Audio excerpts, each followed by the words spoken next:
lawyers. Now, Hangin with Hester and Hanny with Jacob Hester and Charles Hanagriff. Hester and Hanny on 104.5 ESPN Baton Rouge and 1130 The Tiger. Alongside Jacob Hester, here's Charles Hanagriff.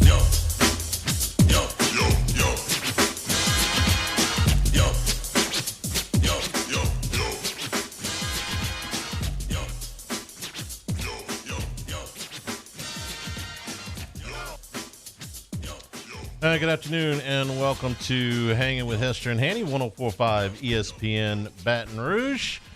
You're listening with us on 1130 The Tiger up in Shreveport and surrounding areas. Watching on CST on YouTube, 104.5 ESPN is the page. Please go and subscribe for previous stuff. The Hangin with Hester and Hanny page. Jacob Hester back after a one-day sabbatical. You look good, sir. What's up, man?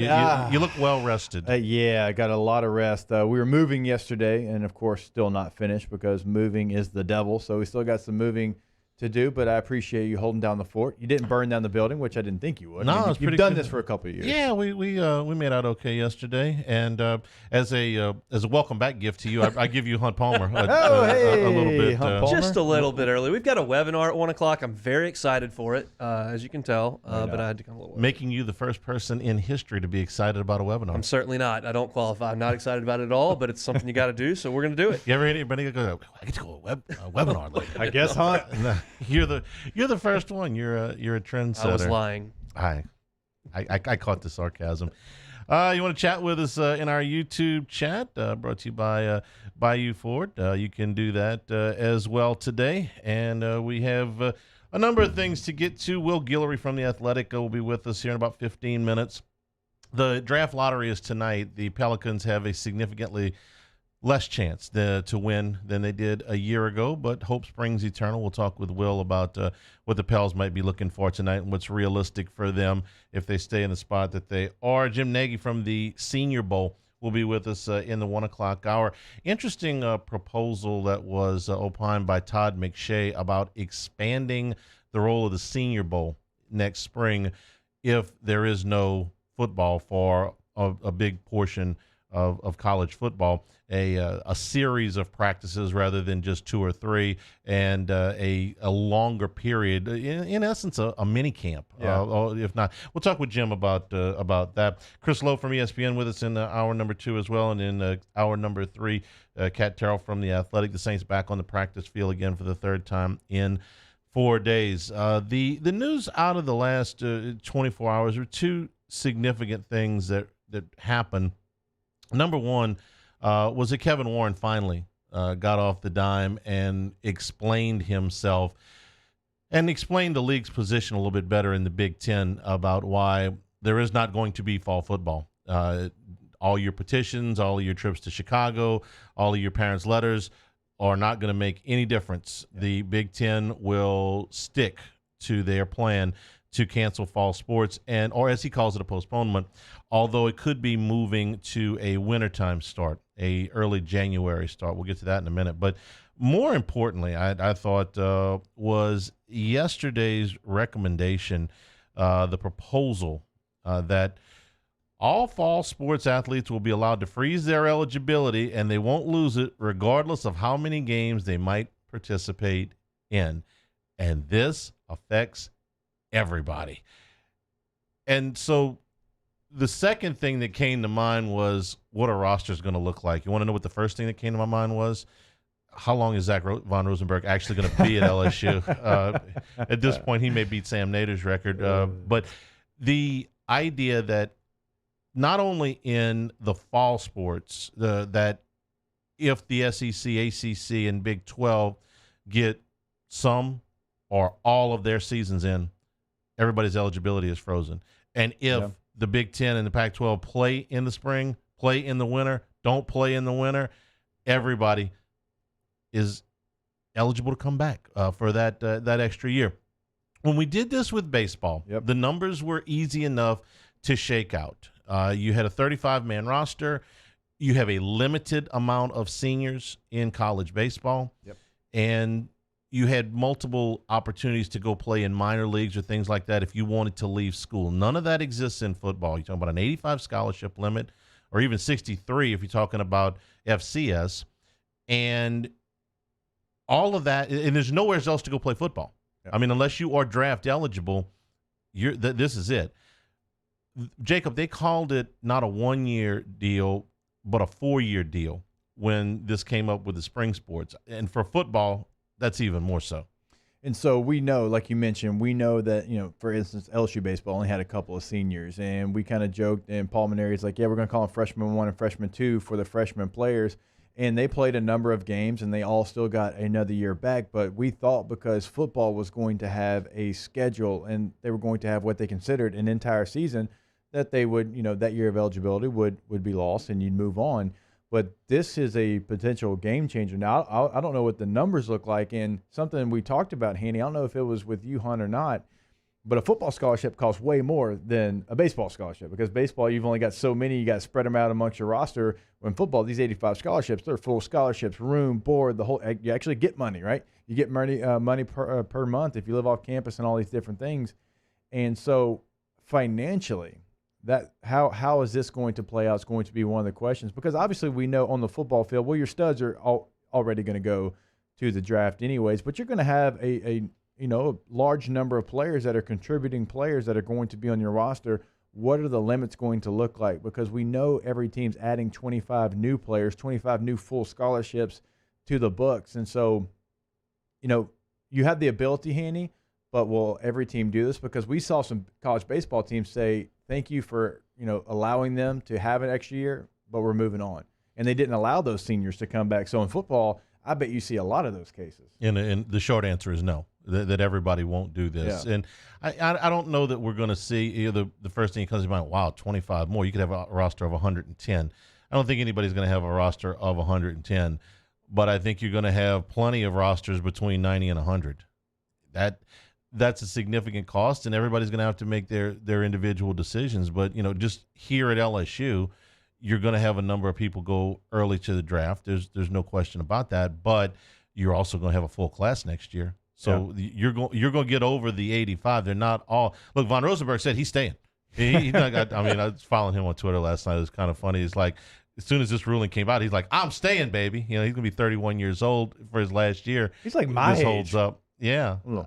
Okay, I'm a little bit older. Mm-hmm. He's Hunt's age. Mm-hmm. Well, just about. I'm a little older too. Yeah. So you're going to have a lot more college football players. A lot more. They got to vote on this tomorrow afternoon, but it's expected to pass. So this is as significant a ruling as we've seen, I think, since the whole pandemic started when it comes to college athletics. Now, it probably doesn't affect LSU as much as it's going to affect UL Lafayette, Tulane, Louisiana Tech, all of those schools, because those schools are going to have seniors that don't have the ability to play in the NFL, or they feel like if they only have one more shot, they could maybe get on an NFL team's radar. That's where it's going to get a little hairy, and they don't have the budget, obviously, that LSU has to be able to absorb some of those full scholarships. And so, I can't imagine, unfortunately, a lot of schools are going to say, yeah, we'll take everybody back. They're either going to not accept anybody back, or they're going to have to put a cap on it. Okay, hey, we're only doing 5 of these, and it's going to be 5 starters. I'm sorry. Working the salary cap. A little bit's what it's like. But yeah, when you look at LSU, it just doesn't make that much difference for LSU. Start to think about the guys who are close to exhausting their eligibility. I mean, I guess theoretically some of your younger players that don't play could be around a little bit longer, but it's guys that are already ready to go are ready to go. Well, give me an over-under. I mean, if this ruling is passed tomorrow and they can sign 25 in February and they get to a fall season that starts on time in 2021, how many players do you think will be on the roster? I'm just trying to think about guys who would stick around, like Avery Atkins, if he wanted to do grad school. Like he could come. I mean, he's not going to get drafted. Well, he's not even a senior. I know, yeah, but think of a Todd Harris. Okay, so Todd Harris gets injured last year, misses basically the entire season, and even coming into this training camp, Coach O said the other day he's still trying to get back to full strength. Okay, so if he plays this year, he doesn't feel like he ever got to full strength. Okay, well, I'll take advantage of that extra year because he's got talent. He's a guy that can play in the NFL, but maybe he's got to prove that he can stay healthy for a year and a half, 2 years, whatever it might be. You could also have that kind of guy depending on what his current mindset is. But that kind of guy could stay for an extra year, even though he is a very talented football player that probably is going to get a shot at the NFL. He might say, give me that extra year because I was injured, because I didn't feel right even the year I came back. I'm going to take advantage of that. Yeah, that makes sense. I'm running through names in my head right now, and I can't think of guys that would say, I need another year. You're talking about fringe NFL guys at that point, or guys that's exactly who it and is. it's just, It's fringe NFL guys. It's maybe Liam Shanahan comes here and he's a good player, but he's like, man, if I had 2 years in the SEC, I think I'd really have a shot to go in the top round. There's cases like that. Guys that are on NFL radars, but maybe because of injury or because of a transfer, they feel like if they could put 2 good years of tape out there. Ray Thornton and Andre Anthony? Yeah, guys like that. I think that's who it 5, Hanny. I'll give you a number because that's what you asked for, and we kept going around and around the carousel there. Well, we don't know what the roster limits are going to be, though. I mean, if you can't just freeze everybody's eligibility and then say, well, we can't increase the roster size. They tried that in baseball. And they're like, wait a minute, who do you want us to say? Who do you want us to lie to? The kids that we told they had a scholarship when they were recruited, or the ones that are already here? You have to go up with the roster sizes. I'm with you on the part about the guys that are here are probably going to go, and it's just a few that would stick around. Well, let me try this one on for size. If you expanded the roster limits, I don't know, 10, 15, whatever it is. Now you get a kid that's playing at Sam Houston State, just to pick one. Really good player at Sam Houston State. Got an extra year of eligibility now. Sam Houston State can't pay him. Can't afford him anymore.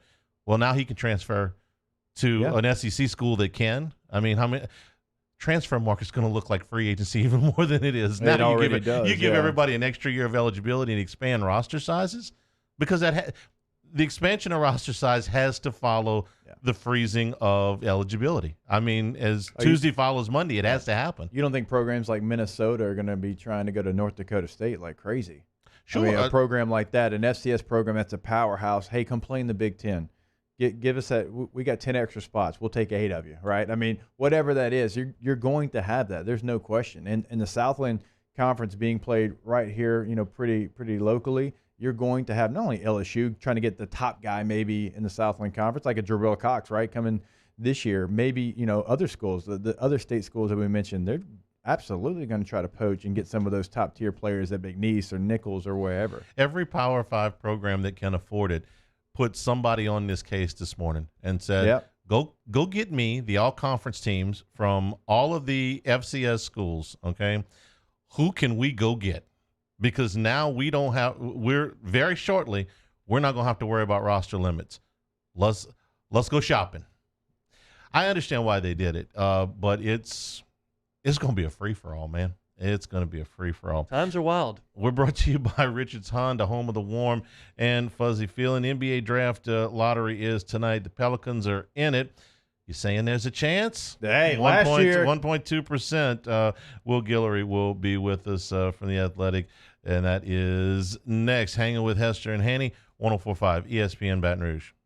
Hangin' with Hester and Hanny. If you or someone has lost their job during the pandemic and you're just thinking, man, there's nowhere for me to go and get a good job with good benefits and good salary and a great place to work. Well, let me tell you, right now, your AG food dealers, right now, agbr.com has got great career opportunities. And we're talking about career opportunities at a multiple level of different jobs, from the warehouse, the administration, maintenance to your tractor trailer maintenance, and your tractor trailer drivers. Associated Grocers, a local company celebrating 70 years of service.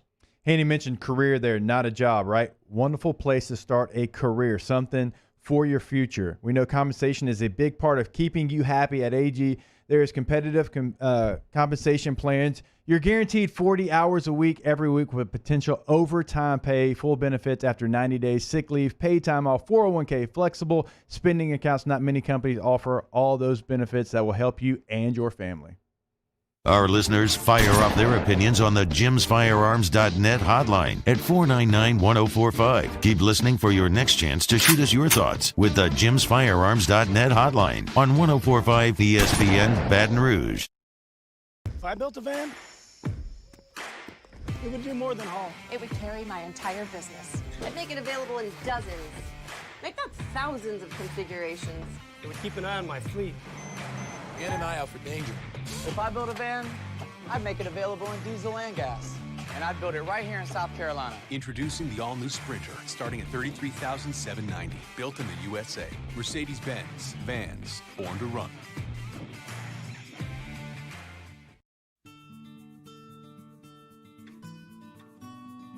This is a house call. This is a follow-up appointment. This is a diabetes checkup. This isn't just more convenient care, it's more advanced care. This is innovating healthcare at Louisiana's #1 hospital, Ochsner. Gulf Coast Bank and Trust is a local bank with a straightforward philosophy. It's about doing the right thing for our customers. Participating in our community with annual local fundraisers, offering individual attention in a modern banking atmosphere with a trusted local company. Gulf Coast Bank invested in technology with a local touch, giving our customers the power to bank anywhere, anytime. We're building relationships through personal service as a bank that cares about you. Gulf Coast Bank and Trust, the bank that cares about you. I've been doing business with Luba for 25 years. They're dependable, trustworthy. It's just the attention to detail with our clients. Our folks have years and years of experience. They're highly trained professionals. But many companies have that asset. What I'd like to think makes Luba a bit different is that we use those talents in a way that truly is dedicated to serving the needs of the folks who depend on us. Gulf Coast Office Products is a nationally recognized Savin office equipment dealer based right here in Louisiana. Over 100 employees strong, Gulf Coast has the boots on the ground to support all vertical markets, from education, engineering, legal, and finance. With the latest in office technology, from desktop to production segment units, Gulf Coast and Savin have the perfect fit for you. Call 225-756-2644. That's 756-2644 for Gulf Coast Office Products. ServiceMaster Elite create clean, disinfected work environments. As a local business, we take pride in serving the New Orleans and Baton Rouge areas. Our cleaning protocols follow CDC and OSHA standards for healthcare settings, offices, senior living, restaurants, and industrial plants. Contact ServiceMaster Elite to get your operation ready for reopening with germ disinfection cleaning. ServiceMaster Elite, the trusted choice in professional cleaning since 1990. Tune into a Thursday edition of Game Time with Jimmy Ott and Ben Mintz. The guys are live from Jolie Pearl Oyster Bar from 6 to 8 p.m. All kinds of sports on the TV. Come watch some of it with us or listen here on 104.5 ESPN Baton Rouge.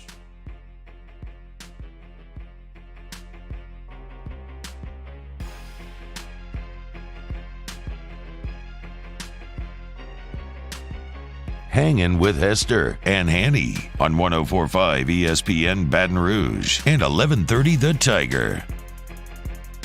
It's actually my mistake. Will Guillory will be with us in 12 minutes. Will be with us at the bottom of the hour, 12:30. We'll talk Pelicans with him.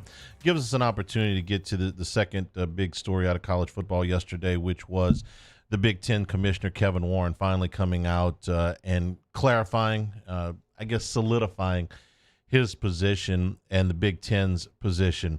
Over the last week, the Big Ten has had a rebuke from the coaches, from the players, from some of their athletic directors, and certainly the parents and the fans. There have been any number of ways that they have voiced their displeasure, be it social media, to the petition, to one parent that is organizing a peaceful protest outside the Big Ten headquarters in Chicago this weekend. Yesterday, Kevin Warren wrote a letter, an open letter to the Big Ten, said that the decision was thorough and deliberative and based on sound feedback, guidance, and advice from medical experts that they would be sticking with their decision to postpone, he keeps using that word, fall sports and continue to work to find a path forward for a healthy and safe environment. Jacob, the idea of a winter season is now being pushed a little bit more aggressively than it was. You hate the idea of a spring season. I think we all do. you feel any differently about a winter season that would start, say, January the, 5th? No, like because I'll be honest with you, every time they kept saying spring season, my mind kind of went to a January, February, somewhere along there, not a March, April, even a May, right? And so January is always what's kind of been in my mind. And again, the high in Minneapolis is 22? It was maybe even lower than that. But teens. I'm glad you brought up the temperature, because one of the plans being floated is a mini bubble or multiple mini bubbles where they would have double headers at indoor facilities, Detroit, Indianapolis, Minnesota, you name it. Now, these are off-campus sites, obviously. So I'm trying to get a picture in my head of Michigan and Indiana playing at Ford Field the second week in January. I mean, Lord knows the Lions won't need the facility that day, but that in no way resembles college football to me. No, I mean, that's not even bad bowl game territory. But in order to satisfy the TV contracts, that's one of the things. What are we going to accomplish in 90 days? From the beginning of October to the middle of January, what is going to be that much different? Well, they're hoping that the disease is more under control, that the spread of COVID is less. In best case scenario, there's a vaccine, which may or may not be able to be administered to some or all of that. Nobody can answer that question, Hunt. It is a hope that things will be better. We did this once before, right? When they canceled basketball season, it was, hey, we hope things will be better by football season. They weren't, or at least according to them, they weren't. Right. According to three other conferences, they were, but according to those two conferences, they weren't. Does that feel like college football to you? No, it doesn't at all. Anytime you're playing a college football game in late January, early February, I mean, that doesn't seem right. And then at a neutral site that's not on your campus, it has no feel of what we know college football to be. And I just think there's too many moving parts in trying to create, these bubbles in Detroit and Indy, and I guess Minneapolis, where the Vikings have a dome, obviously, but still, I mean, you're moving all of your stuff to other venues, and I just don't know logistically how they can get that done as well. One of the things that they're hoping that this does that I don't think will work is they're hoping that the star players will play, starting with Justin Fields and going on down. Problem with it, because it will finish, one of their things is, well, this is going to finish before the NFL draft. Problem with that is, you tell Justin Fields, I'm just going to use him because he's the best guy.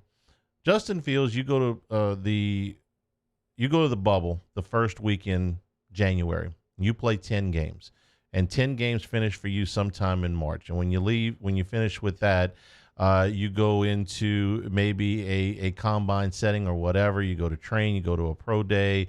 And then you go to the draft. And where do you go immediately? Let's assume for a moment that things are back somewhat to normal on the NFL calendar. Jacob, where do you go right after you go to the draft? Go to minicamp. I mean, in a normal year, you go straight, like the next day. You're already, sometimes the same day. If you get drafted in that morning, you're already at the facility that night. And the following weekend, you have minicamp. Yep. And 2 weeks after that, you have OTAs. And in between there, you got workouts. So you're not going home. And then they turn you loose for 5 or 6 weeks. And then you go to training camp. And then you have 4 preseason games. And then you have 16 regular season games. So theoretically, between January 1, 2021 and January 10th, 2022, somewhere in that area, Justin Fields is going to play 10 Big Ten football games, maybe a postseason game, maybe 2. Who knows what they would do there. Go to a combine, go to minicamp, go to OTAs, go through training camp with whatever NFL team takes him, play 4 preseason games and 16 regular season games. Count me out. Yeah, I'm out. Even playing in a game like an all-star game after, and obviously my senior year we played, a little bit later on because we were playing the championship game, so we were playing well into January there. But even like playing in the Senior Bowl a couple of weeks later, it's like almost like your body's like, wait, what are you doing? You're supposed to be shut down right now. Right. We're in off-season mode because typically you take those couple of weeks off in the off-season, but it's like you had to ramp back up and try to get ready for the Senior Bowl, and that was 1 extra game. And then you didn't have to do anything until May, and still That was a long year. My rookie year was a very long year, just like almost everybody's is. But even because we, extended it a couple of days into January, it felt like the longest offseason of my life. And you're talking about playing a season starting in January? And then the other part of this, I don't know if I was a general manager that it would affect my decision making, but I'll ask y'all just as a topic of conversation, is there a chance that NFL GMs would potentially pass on the Big Ten guy because they've just played and they're more of an injury risk when I could go get a guy who's had a couple of months off and has allowed his body to heal? Not the elite players. It wouldn't change my mind on the elite players.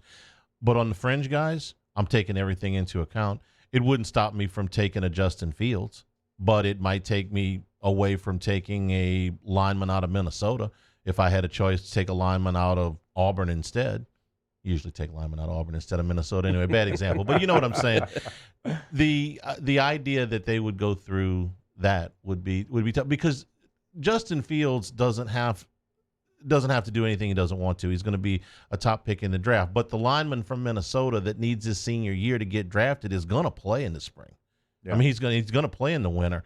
And yeah, that breakneck schedule that I just laid out for you, that doesn't make sense for Justin Fields, but it makes sense for the lineman from Minnesota. It makes sense for the DB from Indiana that are trying to get noticed somewhere. And yeah, Hunt, I think for those guys, that guy with the 4th round grade or the 5th round grade, you betcha I'm going to take that into consideration. Watch the amount of injuries from those players as they get into NFL training camps. I'm just telling you, without a break, without allowing your body to recover from the physical activity of an actual game and not a workout, watch the spike in injuries. I'm not talking about just small tissue either. I'm talking about ligaments and some serious damage. I guarantee you, because your body, and we train all year to get to a point where your body's ready to play that full season. You've heard me say it so many times because I've been through this process. It takes January until August to make sure you're at your peak physical condition to play that full season. And when you don't have that rest and you don't have that schedule, and when you're not allowed to build your body up, it's very difficult to stay healthy. I'm telling you, you're going to have year-ending injuries, which probably going to turn into career-ending because you're not going to have the ability to play in the NFL. So you might be healthy a year and a half later, but you've already been passed up for the next draft class. And that's the NFL guys. What about the guys that are coming back to the Big Ten schools? It's very difficult to make an argument that you're doing something in the interest of player safety, have them play 10 games at the beginning of the year, have them go through another 12 games at the end of the year and play, upwards of 20-plus games, not even counting postseason, in a calendar year. It's very hard. And you get the SEC has been and the ACC and the Big 12 have been criticized for this is a cash grab, okay, that they are putting people in danger for money. The Big Ten's doing the same thing. They're just doing it 6 months later down the road. Right. We just talked about the player cost to this and what they would be going through. If you take these games off campus, you lose all of the other benefits that you would have, which is the whole college experience and all of the things that it does for your community. You lose all of that. And then you put them you're talking about putting them in a sterile environment in Indianapolis or Minnesota or Detroit or the only thing that it works for is it gets your Big Ten network money, and that's it. I mean, I know it's a series of bad options for you. The SEC's got to go into this a lot unknown and at 20 to 25% stadium capacity. That's not optimum either. So it's sort of pick where you want to take your risks. This is where the Big Ten is picking theirs. We'll take a break. When we come back, Will Guillory when we come back at 12:30. I got my schedule. Just excited to talk Pels in the draft lottery. I am, man. You're saying there's a chance. This is Hanging with Hester and Hanny and Hunt 104.5 ESPN Baton Rouge. Hanging with Hester and Hanny. The American Standard Heating and Air Conditioning units are the best on the market. I can vouch for them. I got mine at Tiger Air. With a quality installation, I have been so pleased with this product since they put it into my home several years ago. First thing I saw was an immediate reduction in my energy bills. With the efficiency of the unit, the programmable thermostat, it made things so very easy for me, and it started to control my costs. Folks over at Tiger Air can do the same thing for you. Absolutely, they can. They service all brands. So no matter what brand you have, they can service that air conditioner. Also, remember, free quotes over at Tiger Air. You can call 225-754-8687. You can log online, tiger-air.com. Right there in the top right corner of the website, you can click on free quotes. That's free system replacement quotes. They're going to come out. They're going to tell you exactly what you need to do with your system. They're going to be able to install that new system. But even if you're just looking, they can give you that quote. Again, 225-754-8687.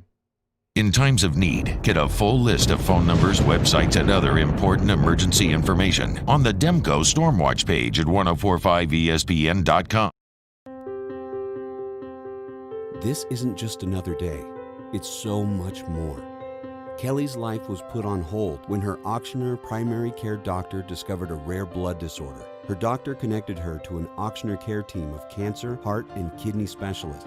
With multiple primary care locations around Baton Rouge, same-day appointments, and online scheduling, we're relentless about keeping you healthy. Auctioneer Baton Rouge, innovating healthcare for Kelly. Oh, hey, what's up? It's Big D and Bubba, 100.7 The Tiger Morning Show. We'd love for you to join us every weekday, 4 a.m. till 9 a.m. Yeah, everything you want in a show. Country music. We got laughs. We got celebrity in-studio guests. We just need you. Join us every weekday morning, 4 a.m. to 9 a.m., right where it all started. That's right. Louisiana's country station, 100.7 The Tiger. To all of our heroes working on the front lines of this COVID-19 pandemic, your bravery and selflessness represent the very best of us, and we want to say thank you. I'm asking everyone around the state to join me in celebrating the heroism of our healthcare professionals on the 19th of every month at 1900 hours, that's 7 p.m. Write a note of appreciation, make plans to donate to charitable organizations, or say a prayer. To learn more, visit 19thanks.org. Thank you, and God bless. At All-Star Toyota, you get it all. If you're in the market for an all-new Toyota vehicle, come see our friendly and knowledgeable sales team at All-Star Toyota. Located in Baton Rouge at the corner of Airline and Goodwood, we've been serving our community since 2005 by offering a large selection of new Toyota cars, trucks, and SUVs. Get behind the wheel of your dream car and take a test drive at All-Star Toyota today. Are you a licensed contractor? There's lots of good contractors in Louisiana doing work the right way, but unfortunately, too many unlicensed contractors are working outside the licensing requirements. Working as a contractor in Louisiana requires a license for the company doing the work. The Louisiana State Licensing Board for Contractors wants to help you get licensed to allow you to conduct work legally. It's not difficult to get the license. We can help you. Go to lacontractor.org for more information.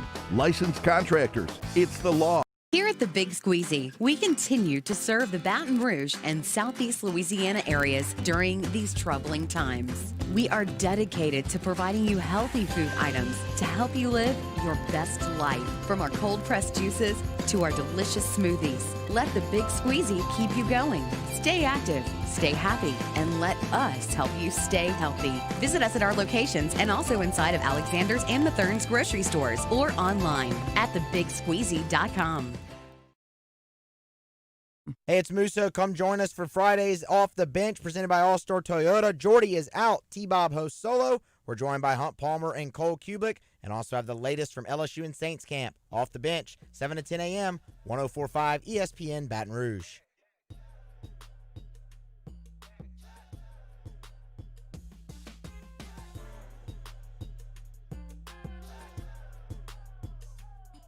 Hangin with Hester and Hanny on 104.5 ESPN Baton Rouge and 1130 The Tiger. We're brought to you by Richards Honda, home of the warm and fuzzy feeling. Hanging with Hester and Hanny. NBA playoffs underway here today. Miami with a 1-point lead over Indiana in the first quarter of game number 1 out of 4. Don't know about you guys, but I've enjoyed watching the basketball just because it's live. I mean, this is like day 1 or 2 of the NCAA basketball tournament, just with pro basketball players for 2 weeks. So I know there's no crowd. I know that it's a little bit different to watch, but I've enjoyed it. It's been a nice welcome distraction for me at times. Although the Pelicans are not there, Will Guillory covers them for the Athletic. We were hoping they would, but the consolation prize, without getting into the lottery, or without getting into the playoffs, is that they are in the lottery. Will, good afternoon. Hey, man, how y'all doing? We're doing real good. This doesn't come with the intrigue of last year. The Pelicans have only a 1.2% chance at the number one pick, whereas last year they had 6, and there is no Zion Williamson in this draft. But let's dream for a second. Let's say lightning strikes twice like it did for the Orlando Magic back in the 90s, and the Pelicans did end up with the number one pick. There's a lot of speculation on who the best fit would be, who the number one pick will be. In your opinion, who's the best fit for the Pels if a miracle happens tonight? I would probably go Anthony Edwards. I think, his skill set on both sides of the court fits what the Pelicans need. I think a guy like LaMelo Ball, while it would be the internet would blow up if we had, LaMelo and Lonzo Ball on the same team. I think their skill sets kind of, overlap each other. And I like James Wiseman, but I don't know about his fit long term with Zion. So I think Anthony Edwards is just kind of the typical swing man you need in today's NBA. He can score in the half court. He can score in transition, defend multiple positions. I think if he reaches his potential, he could be a really good player in this league. And I think probably, the best guy out of this draft. Well, with 9 first-round picks in the next 7 years, obviously the Pelicans have draft capital. Do you think that they could possibly move up in this year's draft, or do you think they'll use some of that capital to get a veteran player to add to their already young core? Yeah, my bet is they would probably try to go for a vet guy. I think they feel really good about the young core they already have. And I think, so many of those guys complement each other as far as position-wise. They've got, Lonzo at point guard. They got their wing guy. And B.I., Zion's the guy in the middle.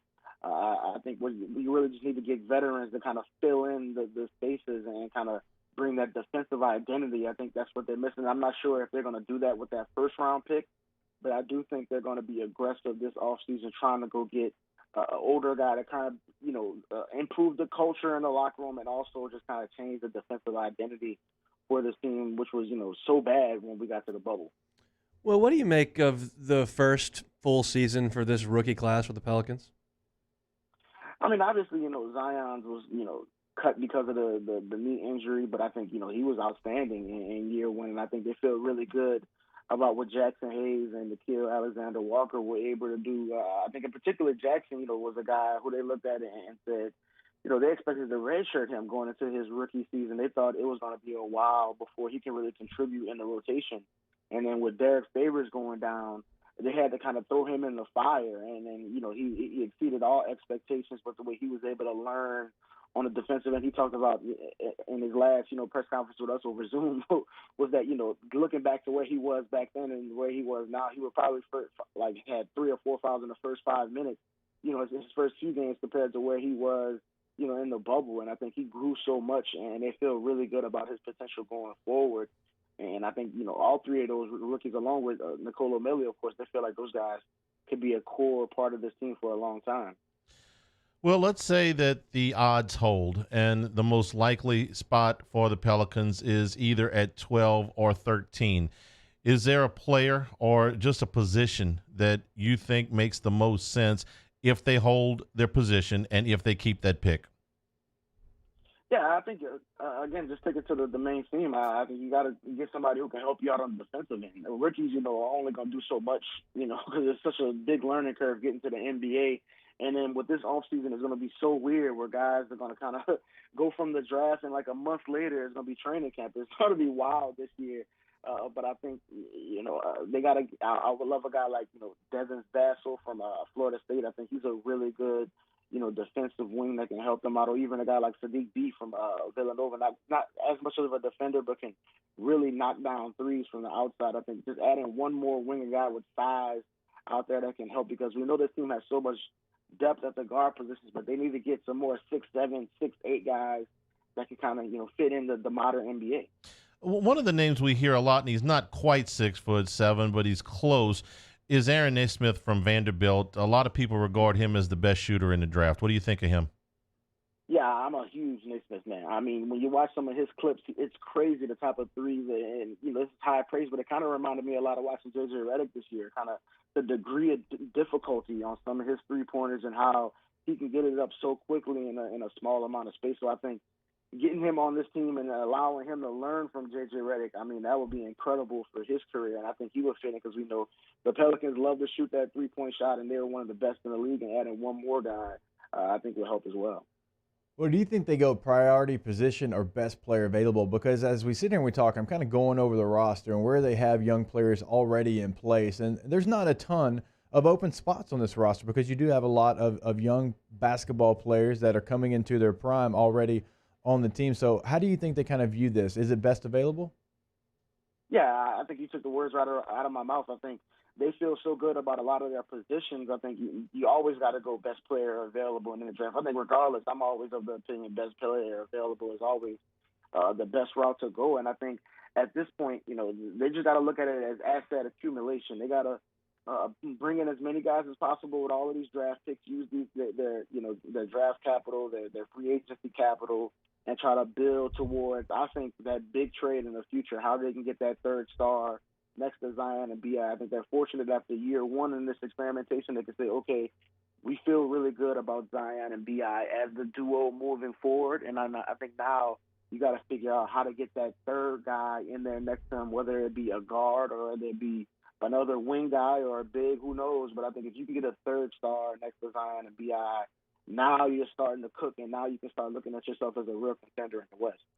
Well, because of all of the uncertainty around this draft process this year, a lot of players in college went back to school that would have, I think, in a normal year been in this draft, including at least one from LSU. With that in mind, the idea is that there might be a tendency of teams to be more likely to take players that they can stash away overseas for a year or two. The Pelicans are sitting with 3 second-round picks this year. Are we looking at the possibility of a real good shot of them taking players that we may not see in New Orleans for 2-3 years?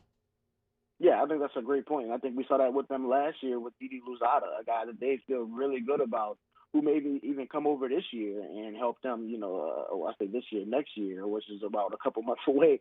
But I think, that we know Trajan Langdon in his history with finding players overseas. He did it a lot in Brooklyn, and he has a ton of relationships from his time playing overseas when he was a player.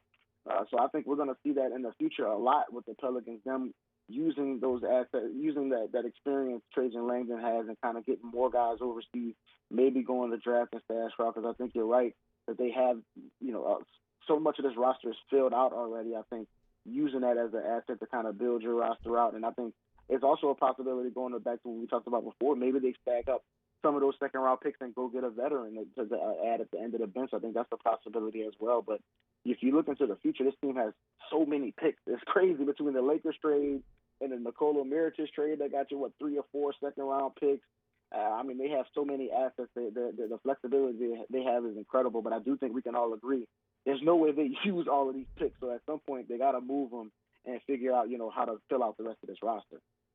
I agree with you there as far as, they've got to use all these picks and do something with them. But do you think this year, with all the uncertainty, with the dates being moved, that they'll maybe hold on to the picks this year and not trade those picks just because there's so much uncertainty?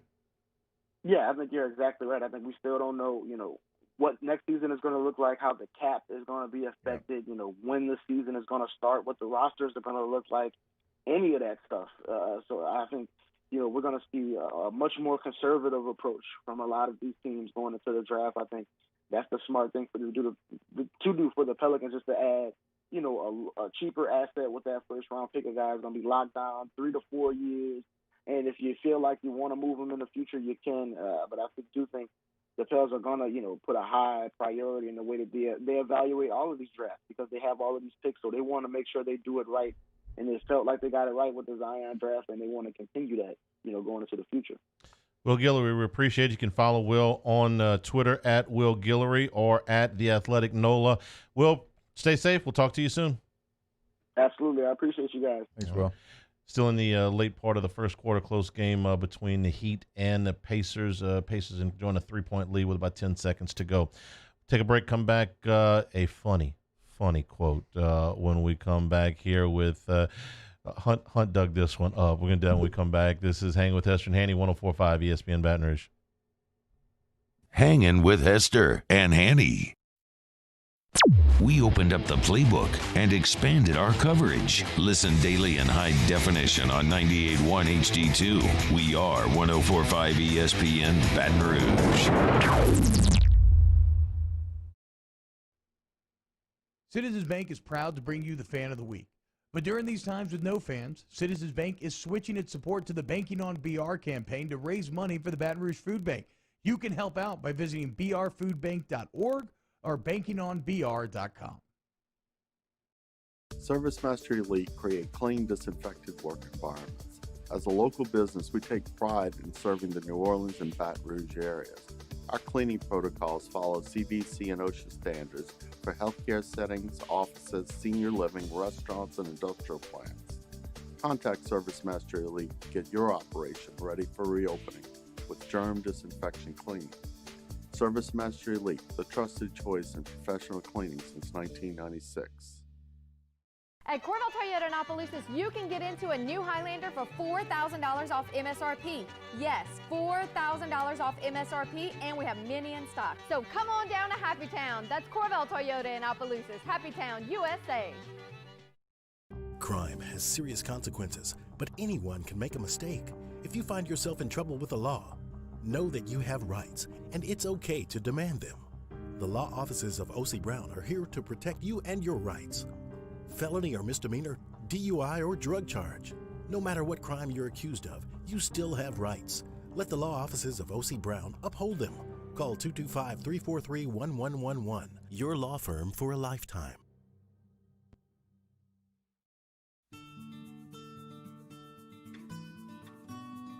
This is a house call. This is a follow-up appointment.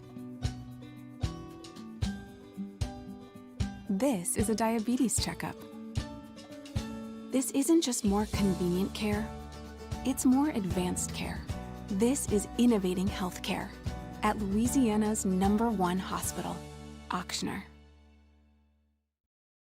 Gulf Coast Bank & Trust is a local bank with a straightforward philosophy. It's about doing the right thing for our customers. Participating in our community with annual local fundraisers. Offering individual attention in a modern banking atmosphere with a trusted local company. Gulf Coast Bank invested in technology with a local touch, giving our customers the power to bank anywhere, anytime. We're building relationships through personal service as the bank that cares about you. Gulf Coast Bank & Trust, the bank that cares about you.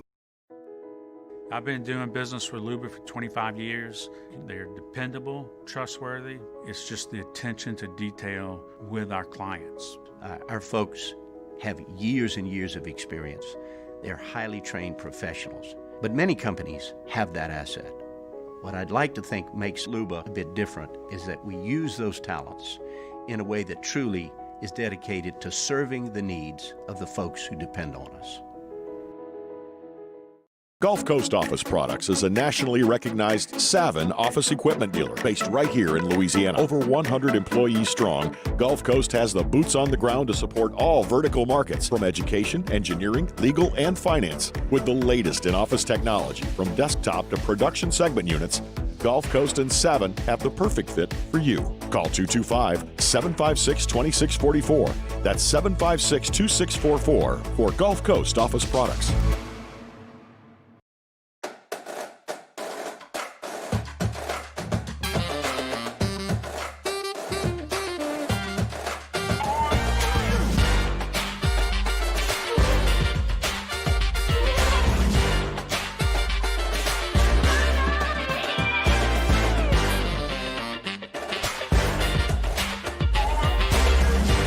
Tune into a Thursday edition of Game Time with Jimmy Ott and Ben Mintz. The guys are live from Jolie Pearl Oyster Bar from 6 to 8 p.m. All kinds of sports on the TV. Come watch some of it with us or listen here on 104.5 ESPN Baton Rouge.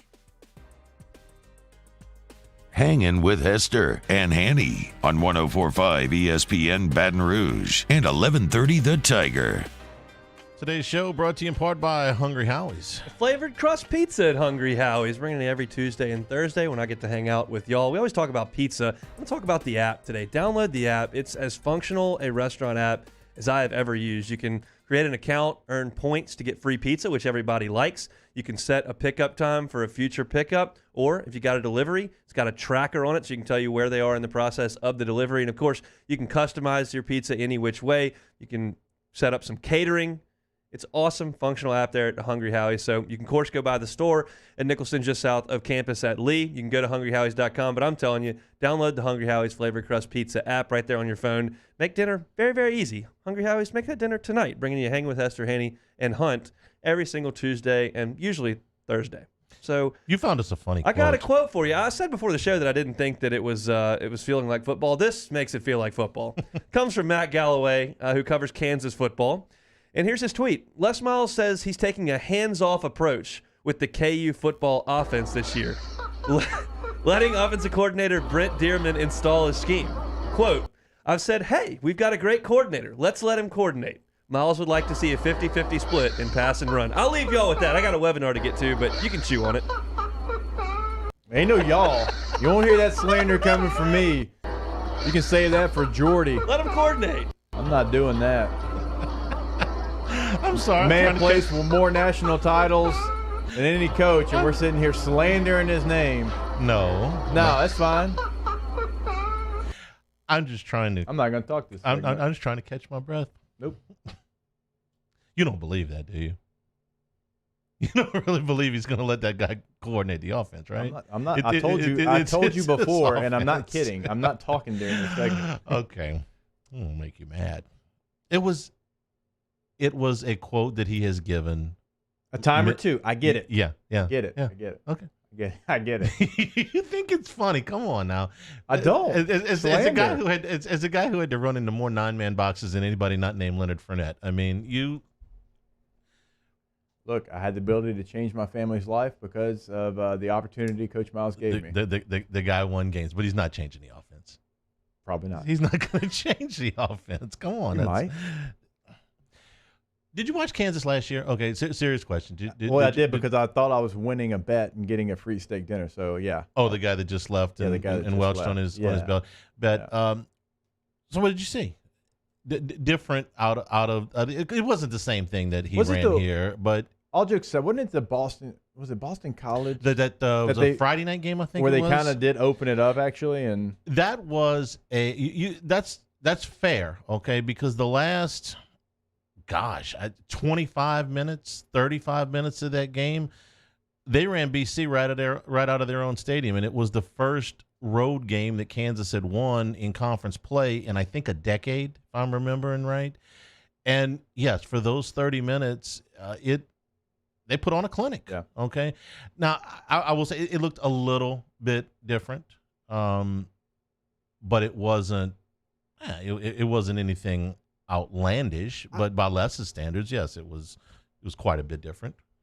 And I think and people know this. I mean, LSU fans are smart football fans. It wasn't like always like 2005, 2006, and even in 2007, it wasn't really like that. That 2008 team, and I'm not, obviously I'm not telling you any new news. Yeah. I mean, that changed the offensive philosophy because you almost don't qualify for this because Jimbo was still running the offense when you were there for the first 2 years. In 06, I caught 30. I thought 35 passes from a running back, and then that went away for a long time. This doesn't really apply to you because you played on a team with Jamarcus Russell. You played on a team with Matt Flynn. Jimbo Fisher was the coordinator there for a good portion of your time there. It almost doesn't. And even when Gary Croton got there, that was when he was allowing Croton to do that. Really, most of the offensive criticism of Miles is post 2008. Yep. That's when the Rubicon was crossed and the engine's pretty stinking good from here on out. I texted you we were sitting on Sunday and I'm just flipping channels and for whatever reason the 2010 Arkansas game is on. That the game where they gave up the big play at the end of the first half and I'm sitting there and I forgot just how ugly 22 personnel is, but they were running plays out of 22 personnel in here. And old Stephen Ridley, we got to know Stephen a little bit because he did an internship here, and it was, 2 tights and 2 backs, and here comes 3-4. That was the year of the Tennessee game where when Croton was trying to sub personnel, And you had that mess at the end of the Tennessee game where T-Bob had to snap the ball, and they ended up running one on-time play. They got called. So all of that is post 2008. That year forever scarred him. So I'm not sure you got the full effect of having to beat your head up against the wall quite as much. Not as much. In Gary Croton in 07, he did bring some things that we'd never really done before. Like, we didn't run out of shotgun until Gary Croton got here, and that's something that we implemented into the offense. And we ran more 11 personnel because Jimbo Fisher, I think a lot of people kind of lose sight. Running the football is Jimbo's MO, and play action passing off that ability to run the football. That's why they struggled last year offensively at Texas A&M. He didn't have that guy until Isaiah Spiller kind of emerged as a freshman that he could count on to run the football. And if Jimbo can't run the football, his offense is not going to score points because everything is set up off the run. Hour number 2 coming your way. Jim Nagy from the Senior Bowl will be with us to start hour number 2. We're brought to you by Richards Honda, home of the warm and fuzzy feeling. Hanging with Hester and Hanny, 104.5 ESPN Baton Rouge.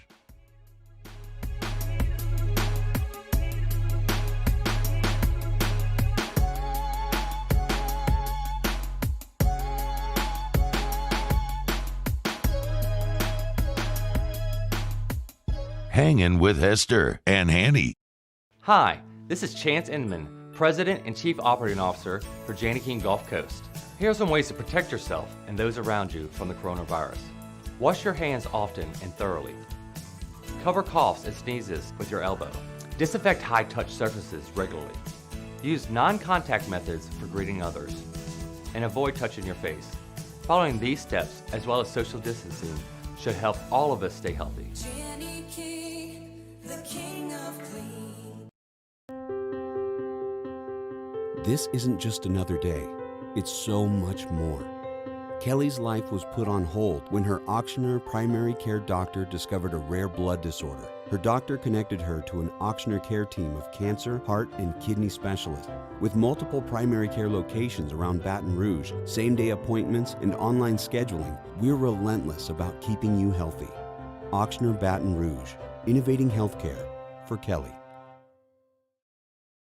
I'm Jay Ducote.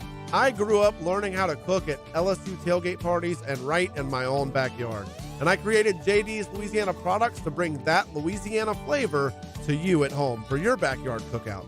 JD's Louisiana barbecue sauce, Louisiana molasses mustard, spicy and sweet barbecue rub, and more are available at your local supermarkets or by logging on to jducote.com/shop. Put in promo code CST for 25% off at checkout. To all of our heroes working on the front lines of this COVID-19 pandemic, your bravery and selflessness represent the very best of us, and we want to say thank you. I'm asking everyone around the state to join me in celebrating the heroism of our healthcare professionals on the 19th of every month at 1900 hours, that's 7 p.m. Write a note of appreciation, make plans to donate to charitable organizations, or say a prayer. To learn more, visit 19thanks.org. Thank you, and God bless. At All-Star Toyota, you get it all. If you're in the market for an all-new Toyota vehicle, come see our friendly and knowledgeable sales team at All-Star Toyota. Located in Baton Rouge at the corner of Airline and Goodwood, we've been serving our community since 2005 by offering a large selection of new Toyota cars, trucks, and SUVs. Get behind the wheel of your dream car and take a test drive at All-Star Toyota today. Are you a licensed contractor? There's lots of good contractors in Louisiana doing work the right way, but unfortunately, too many unlicensed contractors are working outside the licensing requirements. Working as a contractor in Louisiana requires a license for the company doing the work. The Louisiana State Licensing Board for Contractors wants to help you get licensed to allow you to conduct work legally. It's not difficult to get the license. We can help you. Go to lacontractor.org for more information. Licensed contractors, it's the law. Crime has serious consequences, but anyone can make a mistake. If you find yourself in trouble with the law, know that you have rights, and it's okay to demand them. The law offices of OSSIE Brown are here to protect you and your rights. Felony or misdemeanor, DUI or drug charge. No matter what crime you're accused of, you still have rights. Let the law offices of OSSIE Brown uphold them. Call 225-343-1111. your law firm for a lifetime. I've been doing business with Luba for 25 years. They're dependable, trustworthy. It's just the attention to detail with our clients. Our folks have years and years of experience. They're highly trained professionals. But many companies have that asset.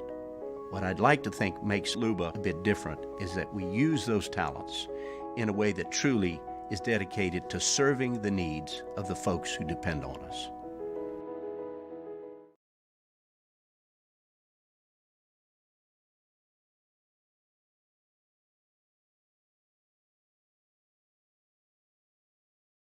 Callahan Injury Lawyers. Now, Hangin with Hester and Hanny with Jacob Hester and Charles Hanagriff. Hester and Hanny on 104.5 ESPN Baton Rouge and 1130 The Tiger. Alongside Jacob Hester, here's Charles Hanagriff.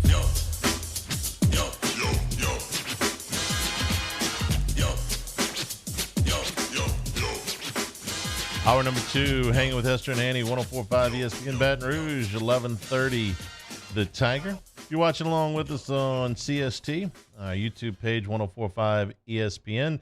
And for past interviews, you can go to our Hanging with Hester and Hanny page, also on YouTube. Glad you're with us today. Playboy Marty, fresh off his big Celtics pick, is with us. Paul O'Neill and Cade was our audio producer today. I'm fresh off my Orlando Magic pick the other day. You didn't say that introing me. What? That was because I would have done that yesterday. I wasn't here. I was moving. Okay. I forgot. Fresh off your Orlando Magic. Thank you. That's right. They won the game outright, and you were catching 13 points. Todd McShay wrote a piece this week that has some suggestions to help 2021 NFL draft prospects. A big portion of what he's proposing is tied into the Senior Bowl. And so Senior Bowl Executive Director Jim Nagy joins us. Jim, good afternoon. How are you? I'm great, guys. Thanks for having me on again. Well, part of McShay, a lot of what McShay is suggesting here is tied into the Senior Bowl, and it's some pretty wide open stuff. It includes loosening the restrictions on who would be available for the event and greatly increasing the number of events that are tied into the Senior Bowl. Jim, what did you think of some of the suggestions that McShay put out? I think Todd and I are going to switch jobs. He can come to Mobile and run this game, and I'll take over and just do full-time TV stuff. We'll call it a trade. No, Todd and I have spoken about this. And I think in a different year like this, with so much going on and so many levels of confusion's not the right word, but there's a lot of complexity this year with COVID. We're really trying to think outside the box, and that's why we got on a Zoom call last week here at Senior Bowl headquarters with all 32 teams. There was like 70 GM director level guys on that call from the NFL, and we're just trying to brainstorm, things we can do in what's kind of an odd year. So, I like some of Todd's ideas, and again, we kind of shared some of those ideas already. And what I wanted to make clear to the NFL teams is that we are more than willing to move off our date.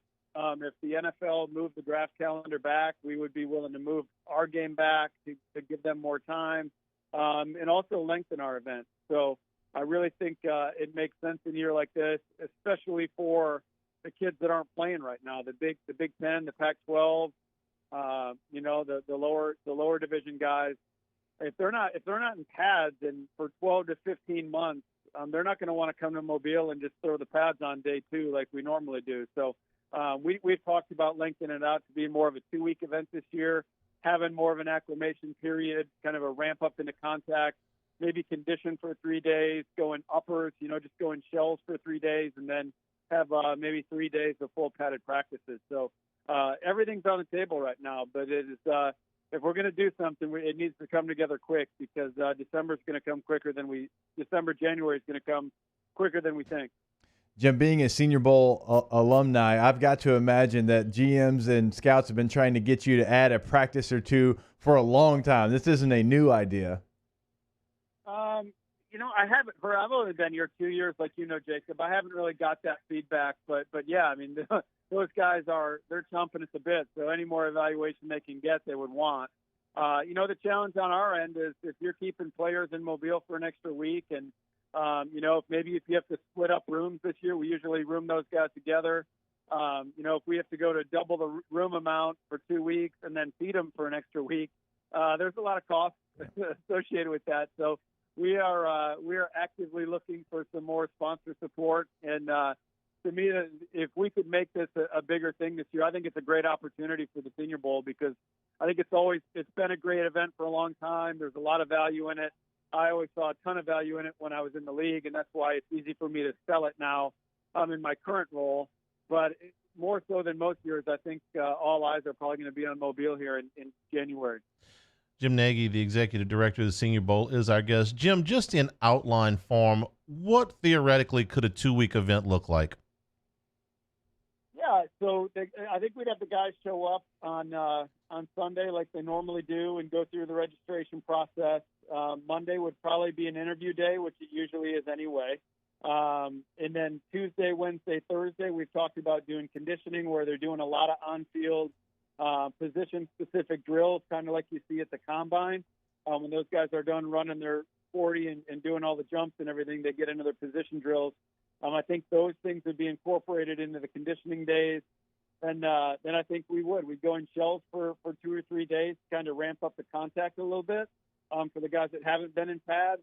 And then, take a day off and then go 3 or 4 days in full pads and then play the game. So, again, we want all the players that come here to feel like they're putting their best foot forward. There's going to be rust. There's going to be a rust factor for these players if they haven't been in pads in a long time. So, we understand that. We want what's best for those players and for the teams, and we're just trying to accommodate everybody. So that's kind of what that's what we're thinking the week would look like, or the 2 weeks would look like. Jim, this year you could have made an exception on maybe who's available for the Senior Bowl, what the requirements are for the Senior Bowl, because a lot of our listeners earlier this year when Lloyd Cushenberry played in the Senior Bowl, they were a little confused, and we explained to them if you did, in fact, graduate, even though you were a junior, you could be eligible for the Senior Bowl. So could you see maybe any further rule changes there for the Senior Bowl requirements? Maybe a guy who's been away from high school 4 years but necessarily hasn't graduated? Jacob, that's a great question, and that's a rule that changed 6 or 7 years ago. We've had 23 juniors in the game over the last 2 years. It's been a huge emphasis for us. It's really helped us improve our roster. So that has been a focus. I would be prepared to ask that, kind of go down that road with the league office. They're the ones that come up with those rules, not us. So we would have to make that ask this year. I think, again, in a year with special circumstances, it would be worthwhile. But I do know that they are very leery of upsetting that apple cart, with college football. They've got a nice feeder system right now, and all an all-star game would do for any junior would be incentivize them to leave. That's why, we put out our Senior Bowl top 250 today, and we know a lot of juniors. We're well aware right now, through schools and other ways of finding out through guys in the league of what juniors are on track to graduate. But we don't put that out there. We never want our game to serve as an incentive to leave. We didn't do that with Lloyd. We don't want that to be an enticement for a guy to make that decision. So I don't know if the league office would ever approve all underclassmen coming out or like you said, a guy that's 4 years removed from high school without a diploma. I don't know if the league would go for that. Jim Nagy, the executive director at the Senior Bowl, is our guest. Jim, you talked about being flexible on the date. Are you waiting on the Big Ten and the Pac-12 to announce spring dates? Is that a big part of your decision-making process for your event? No, the bigger part of it is what the draft calendar is going to look like. So the latest possible date that the league can push the draft to is June 2nd as part of the new the new collective bargaining agreement.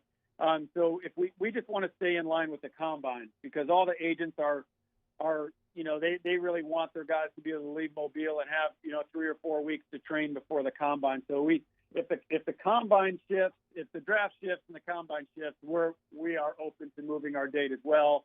Yeah, I mean, we have to be really mindful of what the Big Ten's doing right now with this winter spring league. Up until last week, when some of the Big Ten coaches were starting to spearhead this thing, all the information I was getting from conversations with people at universities was that spring football was just being floated out there to appease the public and appease the fans, and that the way more realistic part was playing next fall, and that a winter spring thing wasn't real viable. So, but now maybe it's getting traction in the Big Ten because you've got guys like Ryan Day and Jim Harbaugh and Scott Frost behind it. So we'll see. And if that happens, we have to be mindful of those relationships with the schools. We don't want to be inviting players from Ohio State that Ryan Day, expects to be playing for his team in January and February. So spent a lot of time on the phone last week. Last Friday afternoon, I spent the whole day talking with coaches in the Big Ten. So what we're going to do is I'm going to call every head coach individually before we go through our invite process and just talk those guys out, and which guys do you expect to be playing, and which guys, if there's a guy that's getting a first or second round grade right now, do you really expect him to play in the spring, and just have those conversations then. Jim, you're a longtime scout in the NFL. What about the scout schedule? If they do play a spring football season and they're trying to, split their time between the guys who played in the fall's pro days and workouts and actual games in other leagues, I mean, the scouts, they're not really going to get any kind of break at all.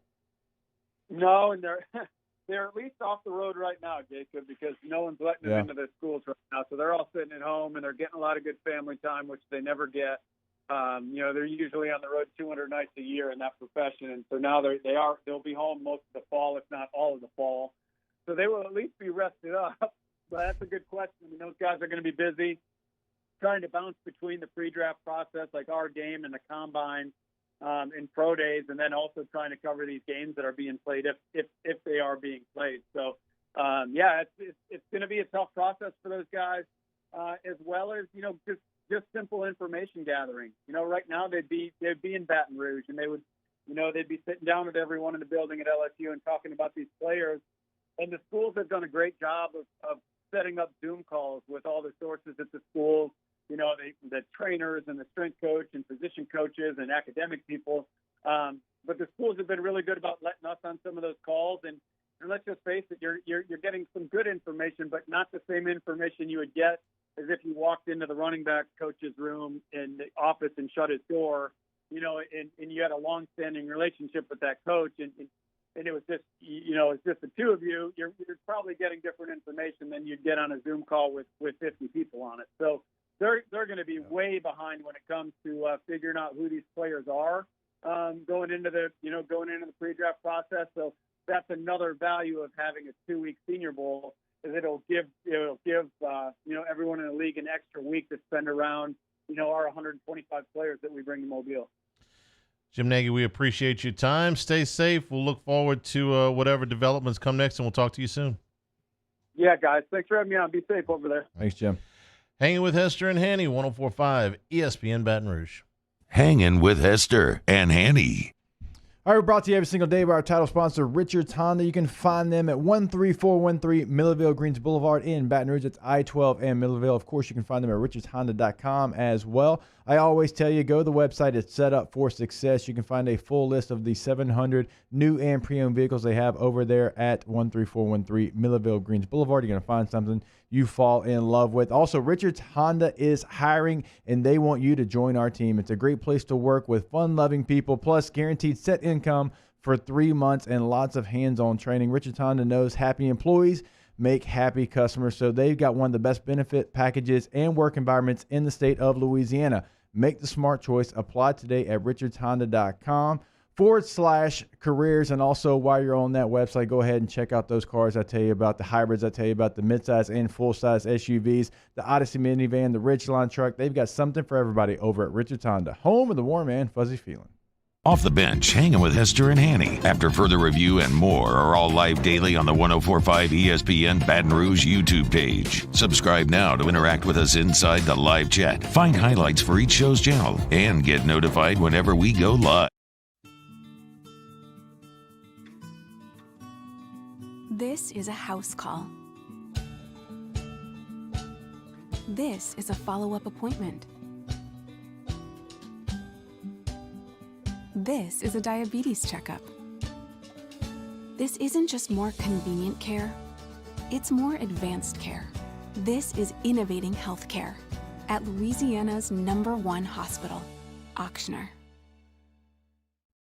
This is big. Really big. I mean really, really, really big. Because Honda's summer clearance event is going on right now at Richards Honda. With 0 to the 4th power on brand new Honda Civics. That's 0 down, 0 due at signing, 0 security deposit, and 0 first month payment. Plus, summer clearance on every new vehicle in stock. Just another reason why people call Richards Honda the smart choice. I-12 at Millerville Road and richardshonda.com. To all of our heroes working on the front lines of this COVID-19 pandemic, your bravery and selflessness represent the very best of us, and we want to say thank you. I'm asking everyone around the state to join me in celebrating the heroism of our healthcare professionals on the 19th of every month at 1900 hours, that's 7 p.m. Write a note of appreciation, make plans to donate to charitable organizations, or say a prayer. To learn more, visit 19thanks.org. Thank you, and God bless. Service Master Elite create clean, disinfected work environments. As a local business, we take pride in serving the New Orleans and Baton Rouge areas. Our cleaning protocols follow CDC and OSHA standards for healthcare settings, offices, senior living, restaurants, and industrial plants. Contact Service Master Elite to get your operation ready for reopening with germ disinfection cleaning. Service Master Elite, the trusted choice in professional cleaning since 1996. Gulf Coast Office Products is a nationally recognized Savin office equipment dealer based right here in Louisiana. Over 100 employees strong, Gulf Coast has the boots on the ground to support all vertical markets from education, engineering, legal, and finance. With the latest in office technology from desktop to production segment units, Gulf Coast and Savin have the perfect fit for you. Call 225-756-2644. That's 756-2644 for Gulf Coast Office Products. If I built a van, it would do more than haul. It would carry my entire business. I'd make it available in dozens. Make not thousands of configurations. It would keep an eye on my fleet. And an eye out for danger. If I built a van, I'd make it available in diesel and gas. And I'd build it right here in South Carolina. Introducing the all-new Sprinter, starting at $33,790. Built in the USA. Mercedes-Benz. Vans. Born to run. Hey, it's Musso. Come join us for Fridays Off the Bench, presented by All-Star Toyota. Jordy is out. T-Bob hosts solo. We're joined by Hunt Palmer and Cole Kubik, and also have the latest from LSU and Saints camp. Off the Bench, 7 to 10 a.m., 104.5 ESPN Baton Rouge.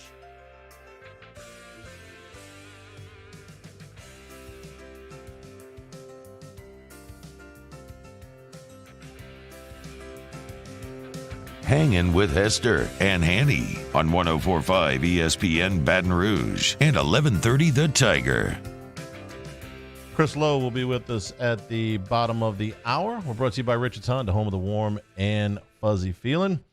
Hanging with Hester and Hanny. Some media availability yesterday, of course, virtually, with LSU quarterback Miles Brennan. Just a little bit of I guess some things that he had done with Cody Worsham near the end of the first football school or whatever. But for the most part, the players are just getting back now, and we're getting a chance to talk to them for the first time. So, what do you find yourself? You're the LSU quarterback, and you got to be isolated.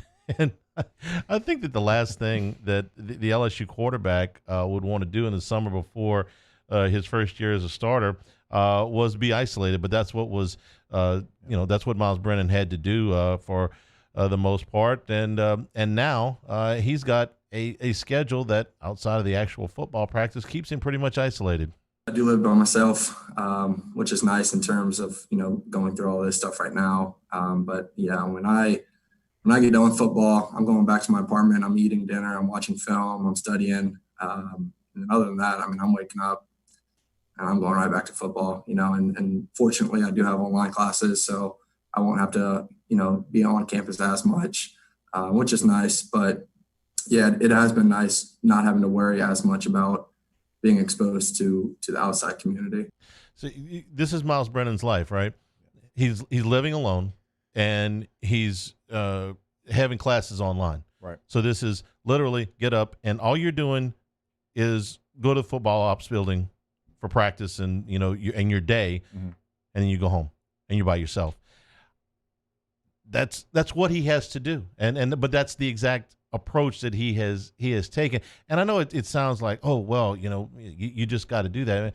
Man, look, when you fall into that routine, and that's not a normal routine for an LSU quarterback. I know it was for Burrow last year, but that was kind of a special case, fifth-year senior.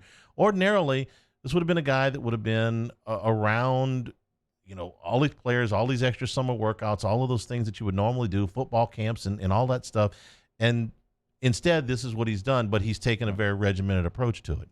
I think it's going to be beneficial for him. I'll be honest with you. It might not be ideal, but even the safety part of it, obviously, that's the main concern. But secondarily, you're talking about the schedule that is a pro quarterback schedule, because in the NFL, man, you're at the facility from 5 in the morning until 6 at night. That's just what it is. And so you drive home, you eat dinner, you might catch a little bit of whatever game's on, you go to sleep, and you do it again.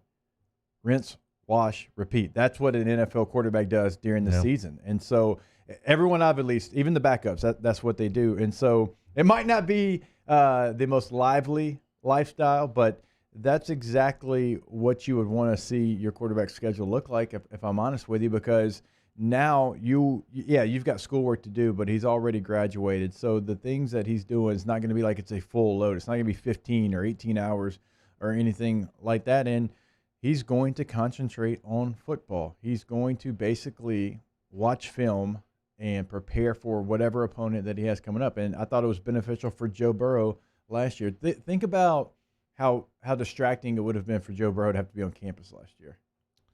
Oh, I don't imagine he could go pick up food anywhere, much less be on campus.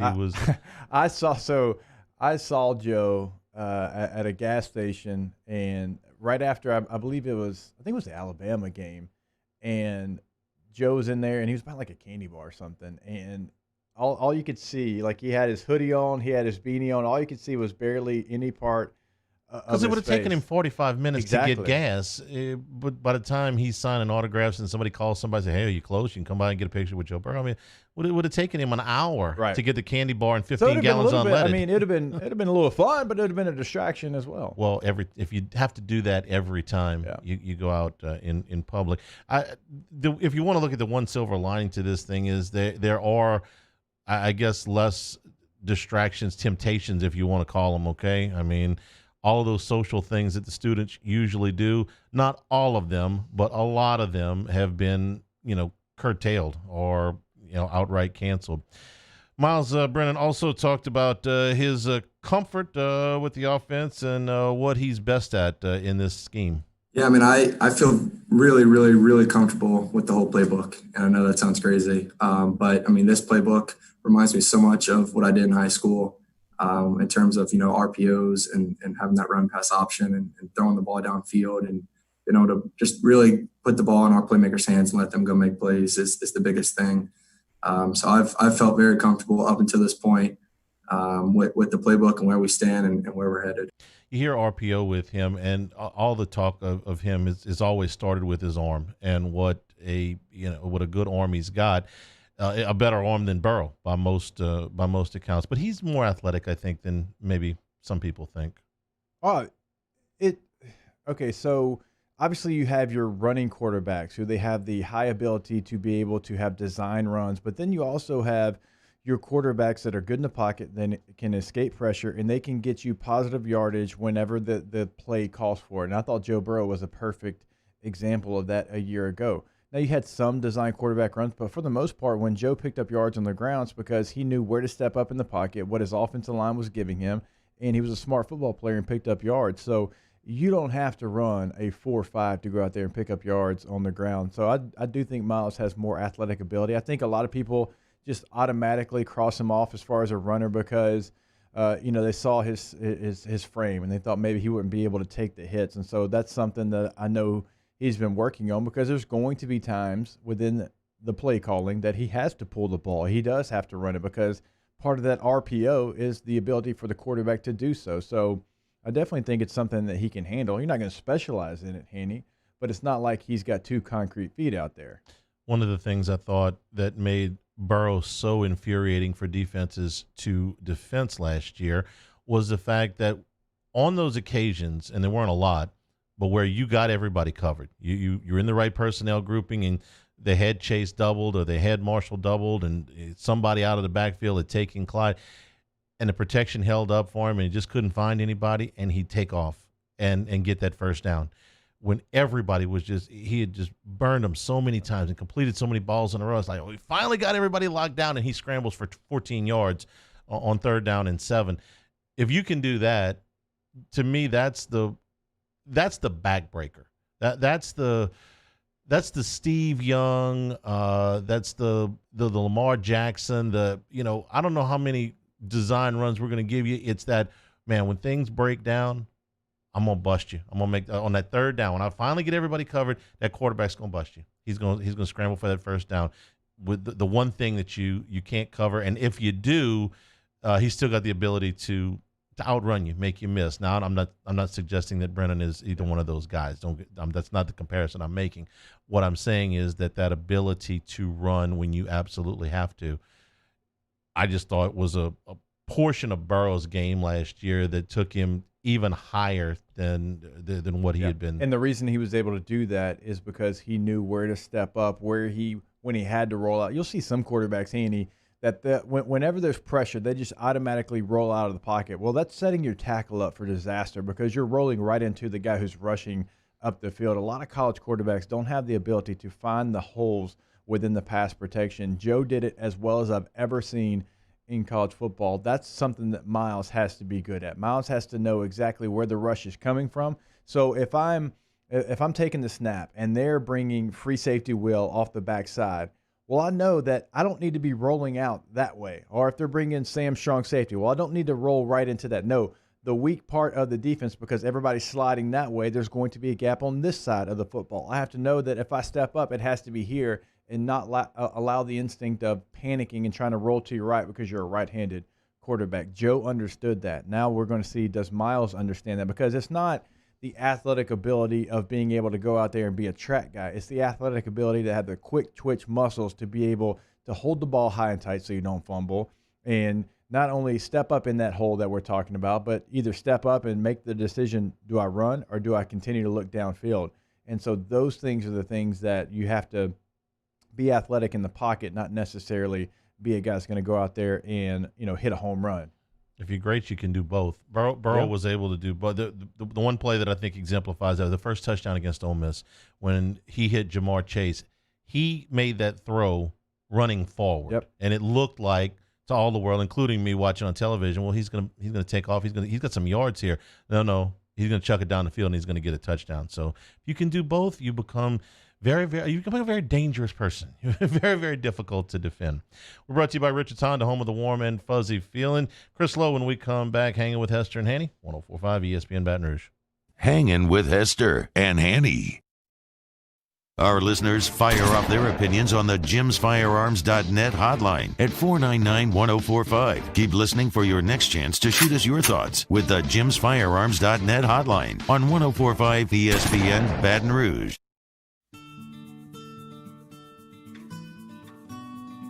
This is a house call.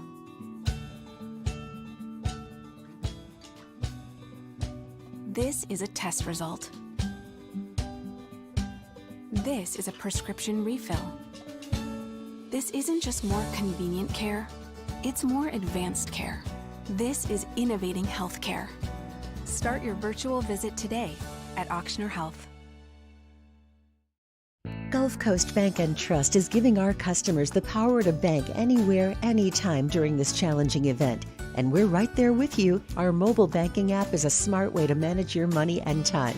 Gulf Coast Bank and Trust, the bank that cares about you. Le posso offrire un caffè? Le posso offrire un caffè? Andiamo insieme da me, non c'è. Call Mr. Electric today for electrical repairs, upgrades, and installations. If I built a van, it would do more than haul. It would carry my entire business. I'd make it available in dozens. Make that thousands of configurations. It would keep an eye on my fleet. and an eye out for danger. If I built a van, I'd make it available in diesel and gas. And I'd build it right here in South Carolina. Introducing the all-new Sprinter, starting at $33,790. Built in the USA. Mercedes-Benz. Vans. Born to run. Gulf Coast Office Products is a nationally recognized Savin office equipment dealer based right here in Louisiana. Over 100 employees strong, Gulf Coast has the boots on the ground to support all vertical markets, from education, engineering, legal, and finance. With the latest in office technology, from desktop to production segment units, Gulf Coast and Savin have the perfect fit for you. Call 225-756-2644. That's 756-2644 for Gulf Coast Office Products. Are you a licensed contractor? There's lots of good contractors in Louisiana doing work the right way, but unfortunately, too many unlicensed contractors are working outside the licensing requirements. Working as a contractor in Louisiana requires a license for the company doing the work. The Louisiana State Licensing Board for Contractors wants to help you get licensed to allow you to conduct work legally. It's not difficult to get the license. We can help you. Go to lacontractor.org for more information. Licensed contractors, it's the law. Crime has serious consequences, but anyone can make a mistake. If you find yourself in trouble with the law, and it's okay to demand them, the law offices of OSSIE Brown are here to protect you and your rights. Felony or misdemeanor, DUI or drug charge. No matter what crime you're accused of, you still have rights. Let the law offices of OSSIE Brown uphold them. Call 225-343-1111. Your law firm for a lifetime. I've been doing business with Luba for 25 years. They're dependable, trustworthy. It's just the attention to detail with our clients. Our folks have years and years of experience. They're highly trained professionals. But many companies have that asset. What I'd like to think makes Luba a bit different is that we use those talents in a way that truly is dedicated to serving the needs of the folks who depend on us. At All-Star Toyota, you get it all. If you're in the market for an all-new Toyota vehicle, come see our friendly and knowledgeable sales team at All-Star Toyota. Located in Baton Rouge at the corner of Airline and Goodwood, we've been serving our community since 2005 by offering a large selection of new Toyota cars, trucks, and SUVs. Get behind the wheel of your dream car and take a test drive at All-Star Toyota today.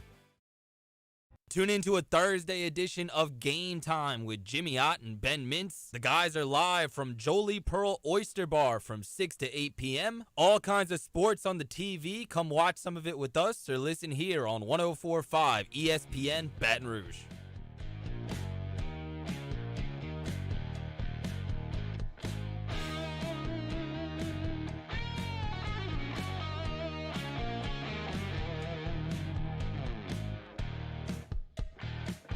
Hangin with Hester and Hanny on 104.5 ESPN Baton Rouge and 1130 The Tiger.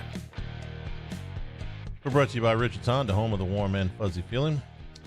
Chris Lowe is our guest. Chris, good afternoon. How are you? I'm great. Good to be with you guys. Chris, yesterday Kevin Warren penned an open letter to, I guess, everybody from the Big Ten offices. Clarified his position and was adamant in no uncertain terms that there's not going to be football in the fall in the Big Ten Conference.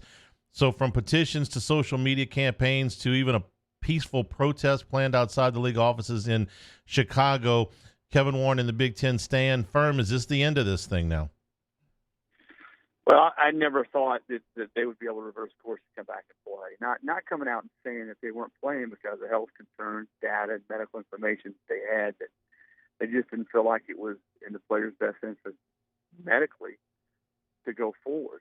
And I know Warren's taking a lot of heat. He's going to continue to take a lot of heat. And if the SEC and Big 12 do indeed play, I think that's still up in the air. I mean, I think we all hope they play, but that's still up in the air. But if they play, then it's going to be tough for him to recover. But you know what? I guess I see this a little differently than some. The commissioner of the conference obviously sets the tone. Some commissioners are stronger and have more clout than others. I mean, Delaney before him had been there for a long time, Saints in the SEC. But at the end of the day, these decisions like this, who makes them? The presidents and chancellors of the university. They're the ones that are driving the ship. And until just recently, we haven't heard from any of those people. They've all just sort of run ahead. I mean, if you're going to be a president of a university, of a country, of an organization, of a business, be presidential. I think that's what's so frustrating for a lot of people in and around the Big Ten. Not only parents, players, but coaches I've talked to is nobody's saying anything. Until just recently, we saw the Michigan State president come out and talk a little bit about it. But the presidents and chancellors in these situations are the ones that make these decisions, and they all seem to be in the witness protection program. Chris, you know what it takes to have a football season. You know the work that the players and coaches, do to lead up to a season. You've been doing this a very, very long time, and you have to stay on that same schedule that we always talk about. So what, realistically, do you think the chances of a winter/spring football season being played in the Big Ten and the Pac-12 are? Well, I've never thought that their spring football season was realistic. I mean, and Saban's right. I talked to Nick a few weeks ago before he stood on TV the other day. He told me the same thing. That's like saying you're going to have a JV league. Because any junior or senior player who's got a draftable grade isn't going to play, or very few of them are. Now, playing in January, I know there's a blueprint for that, but what is the difference? You guys tell me. You're a lot smarter than me, okay?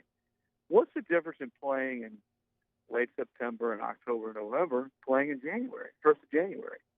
I mean, what's all of a sudden going to be better? I mean, maybe there's a better chance in January that we have a quicker turnaround on testing results. I get that. This new saliva sounds promising, but I just don't see a big difference in playing in October, November, and then come back and playing in January. And the spring thing, if you're playing all up into April and May, and you're asking kids, I mean, you played at the highest level.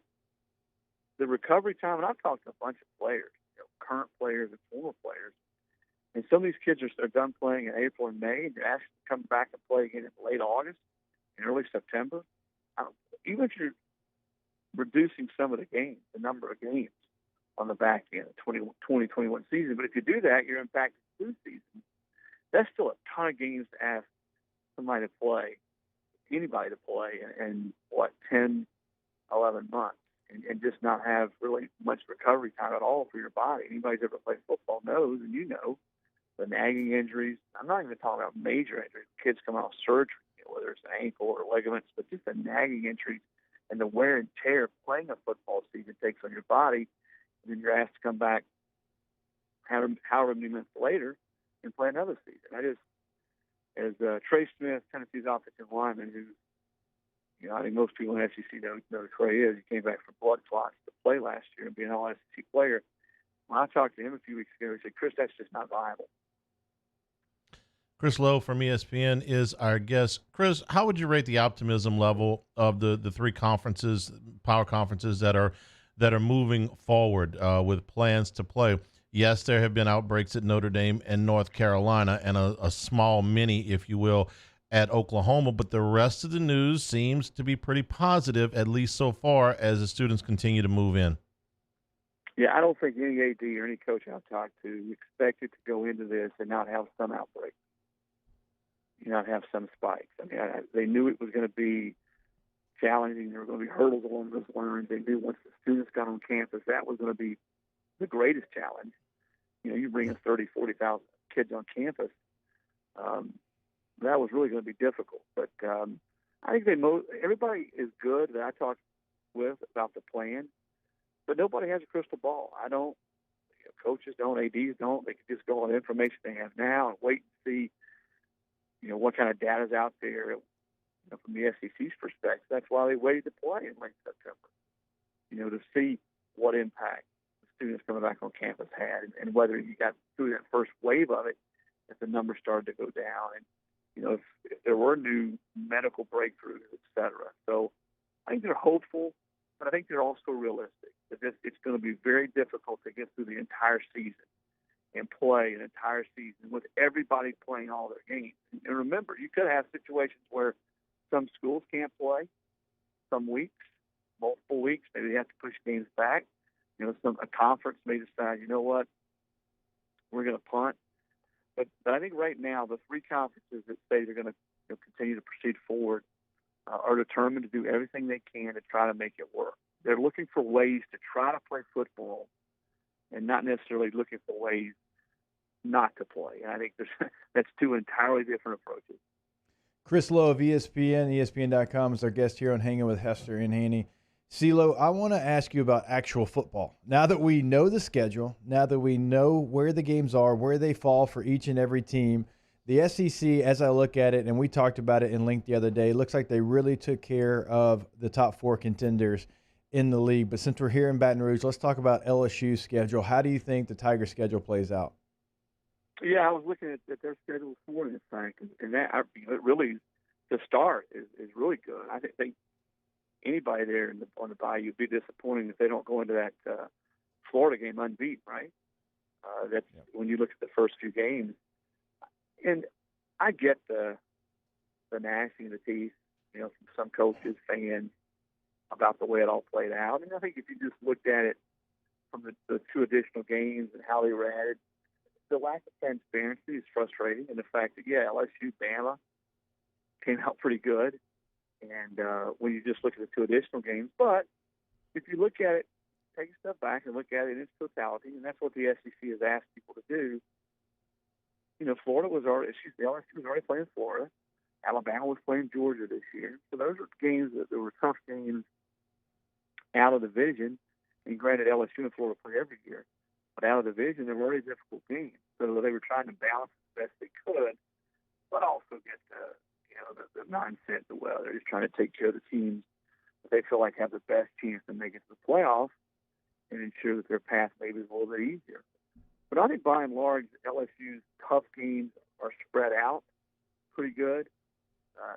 I don't see, if you look at it, of course, this could change. You guys have done this long enough. Schedules look different in November and October than they do right now.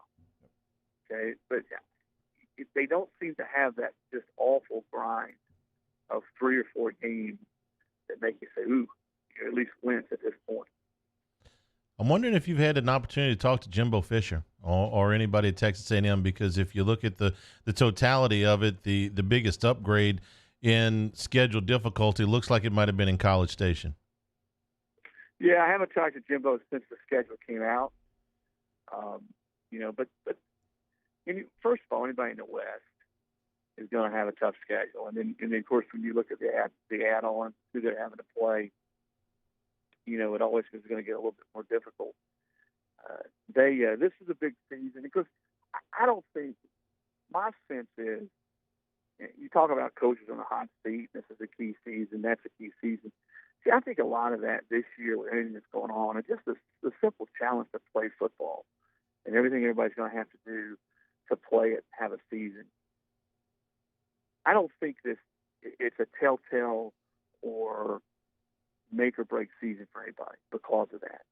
I think I'm not saying that there's not anybody will be fired or that equal somebody in particular after this season if they don't have a great year.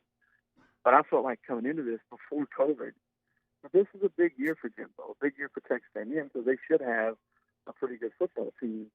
How that looks this year, depending on what happens, I'm not sure. But I think there's right now, if you look at the West, Bama and LSU, I think are the best teams. But Auburn and A&M both, I think have chances to have big years if things go right. Chris, we appreciate your time. As always, stay safe, and we'll catch up with you soon.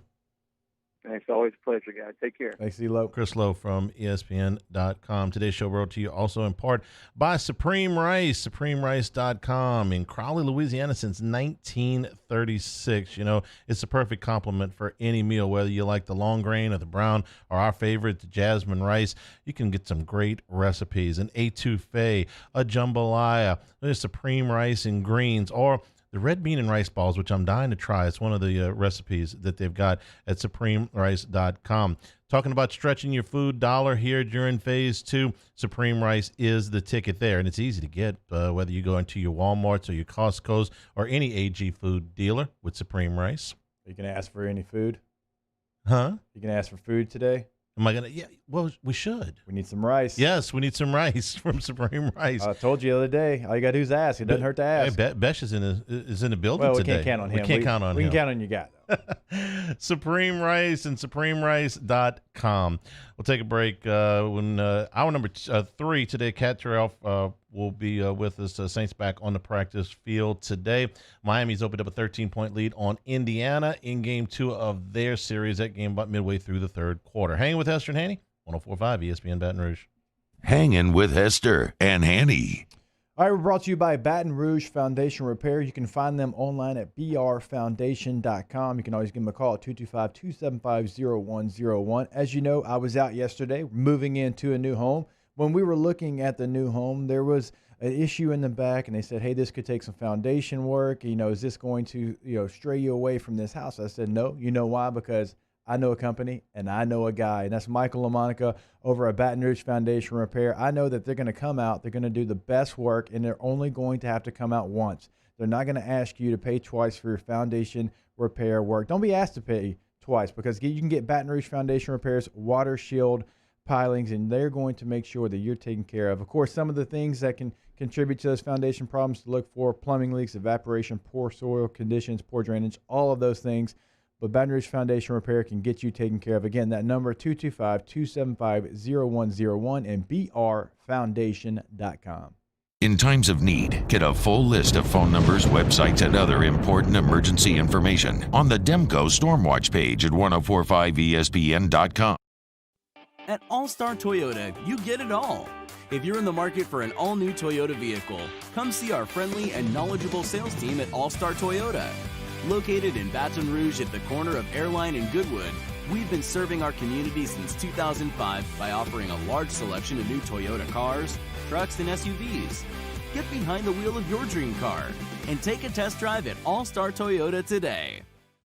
Divorce is hard. Divorce is messy. Divorce is exhausting. The law offices of OSSIE Brown walked me through my divorce and helped me find the right solution for me, my kids, my finances, and my property. Call the law offices of OSSIE Brown, your law firm for a lifetime.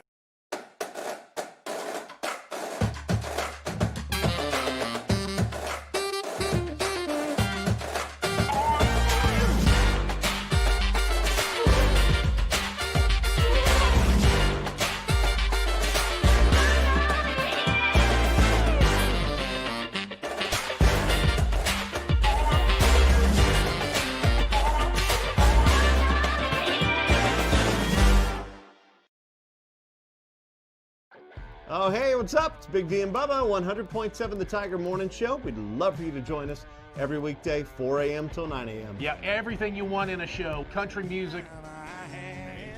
We got laughs. We got celebrity in-studio guests.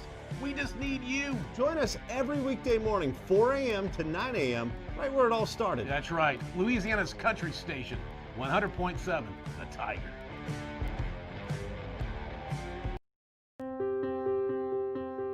This isn't just another day, it's so much more. Kelly's life was put on hold when her auctioneer primary care doctor discovered a rare blood disorder. Her doctor connected her to an auctioneer care team of cancer, heart, and kidney specialists.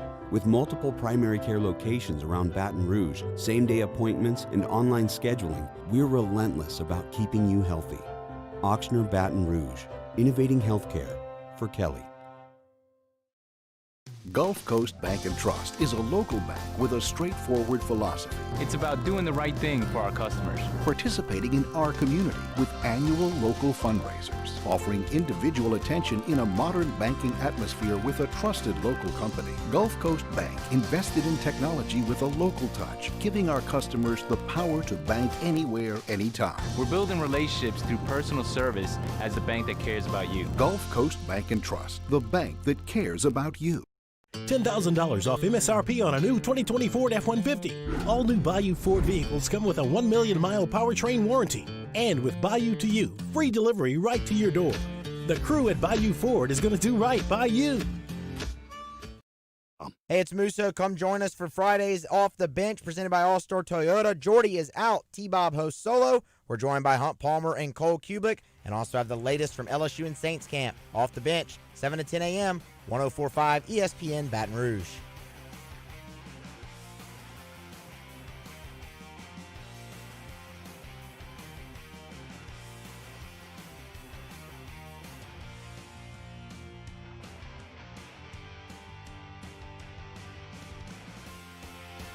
Hangin' with Hester and Hanny on 104.5 ESPN Baton Rouge and 1130 The Tiger.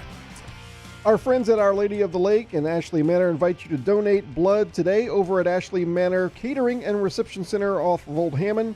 Of course, our community is facing a severe blood shortage due to a lot of unprecedented number of blood drives that have had to been canceled due to COVID-19 and the pandemic. Every blood donor will receive a free gourmet to-go meal from Ashley Manor and a t-shirt as well.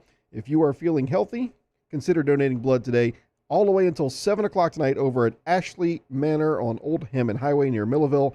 It's all brought to you by Our Lady of the Lake, Ashley Manor, and Guarantee Media. Tough blow for South Carolina as we come back here hanging with Hester and Hanny. Marshawn Lloyd was one of the biggest recruits ever at South Carolina. In fact, if you want to go back to the birth of the rating services, he's the 11th highest rated player that South Carolina has ever recruited. And this is just one of those things that coaches just have recurring nightmares about. Marshawn Lloyd tore his ACL in a non-contact drill today, and he's out for the year. And he just planted, and the ACL went. Non-contact drill. They're not even. It doesn't say here, but I don't think they're not in full gear yet. They may be in helmets and whatever, maybe even in shells. But this has just got to be the worst nightmare of every coach. You know, you're going out there, you're trying to pace, you're trying to get work done, you're trying to do things the right way, and you get this fluke injury to one of your main guys. Yeah, and it was a young player, but a guy they were definitely counting on, because you've long heard me say one of the positions that can transition straight from high school to the college game pretty quickly is the running back position. And this was a guy that was going to play. I mean, they started a true freshman quarterback for the most part, Ryan Helinski, a year ago. He was going to be a guy that helped Ryan Helinski out a ton as well. So, you know, you had some steam for South Carolina because they did get Jordan Birch. You know, that might be their top signing, I believe, of all since 247. Clowney. Second. Clowney was one. Clowney, I'm yeah. looking at it right. Clowney was one. He was two, but not by much. And so you had a big-time class that you felt really good about. And Zach Pickens was a guy you signed a year ago that was your fourth highest ever. So, yes, Will Muschamp would be on the hottest hot seat probably in normal times, but even that kind of went away. So you didn't have that pressure of that. You didn't hear all of that. There wasn't all that negative news, Haney. So you felt like you had some good momentum going into the year. This is a major blow for them. This is a team that had split carries last year between multiple guys. They wanted to be able to integrate him into the offense. Very, very sad to hear when you tear an ACL like that in a non-contact drill in training camp. That's devastating, because we always talk about what it takes to get to that point in training camp to get ready for a season. Well, you've done all those things, and now you don't get to play. Didn't we do like a week's worth of shows on Birch around my gosh, around yes. signing date? It was like the Birch Watch. Like that's like we got 12 segments in the show today. What are we gonna do? We're gonna do 11 on Birch and maybe one on basketball. It was a weird situation because, you know, even when he said where he was going, it's like, well, nobody believes that. And then he didn't sign, right? And then you heard his mom wanted him to go somewhere different than he wanted to go, and you know, he is from obviously Columbia, South Carolina, and you know, Muschamp was at his signing because Will's son was a preferred walk-on, I believe, at Georgia, where he played. Yeah. And so Muschamp's literally there, like on signing day. So I guess Champ was going to come across the table if Birch didn't sign. But it was a weird recruitment process. But at the end of the day, he's still a hell of a player. Well, that's why you jump through all those hoops. Yeah. For a guy, if he was the 23rd guy, you might have moved on by now. But he was the first guy. The guy. He was the guy. I mean, he's right behind Jadeveon Clowney, who's the number one pick in the draft as far as all-time South Carolina recruits. NBA continuing this afternoon, 82-70. Heat lead the Pacers. About 3 minutes to go in the third quarter. Yeah, I feel like we got all our TVs up here. You know, just go pop from game to game. The only problem with it is it kind of diverts Playboy Marty's attention. You notice that you know, from time to time he gets distracted. So very easily as well. It's okay. We still love you here. You know, one of the things. So I started the 1 to 3 time slot in April of I believe it was 19, and so the NCAA tournament had just finished up, and then obviously we didn't have one a year ago, And so I've never been able to be in studio with all 4 TVs that we have here in studio to have like an NCAA tournament feel. But this is about as close as we're ever going to get as far as NBA basketball. Well, next year when there's a tournament and we're doing shows during the There first better day be, of the because tournament. Coach K said there should be. Well, he said they're Okay? going to go broke if they don't. Exactly. Kate, can we get like a cooler in here? A cooler with some cold pops? I mean, if we're going to watch NCAA basketball tournament, I mean, come on. I think Blaine's got a couple of coolers in his office. Okay. We Well, found something. we found a use for Blaine. Yeah, absolutely. We're going to use, actually, in this particular studio, we don't even need the cooler. You don't need it. We can just You can leave set it out. Did I tell you I had a sweatshirt all ready to bring today and left it right on the kitchen, on the chair? That's around on the you. kitchen That's table? on you, Ricky Bobby. Because if you go back and you watch the beginning of this show, I had on short sleeves, and by the second segment, quarter zip. I mean, you walk out. You walk out of here, and you walk out into the 90-degree heat, and you feel like I got "This is icicles on my great." nose I right mean, now. come on, man. And I'm not usually all that cold. All right, we got some stuff from Jacoby Stevens from yesterday. We'll hear what one of LSU's top defensive players had to say. Kat Terrell from The Athletic covering the Saints. All of it coming up in hour number 3. Hanging with Hester and Hanny, 104.5 ESPN Baton Rouge.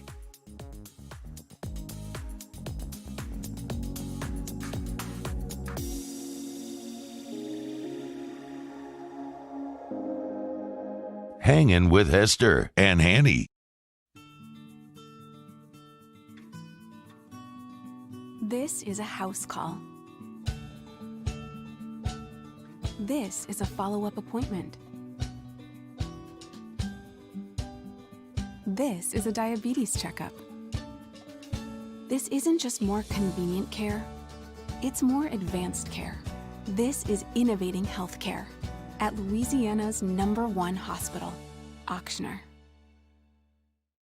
ServiceMaster Elite create clean, disinfected work environments. As a local business, we take pride in serving the New Orleans and Baton Rouge areas.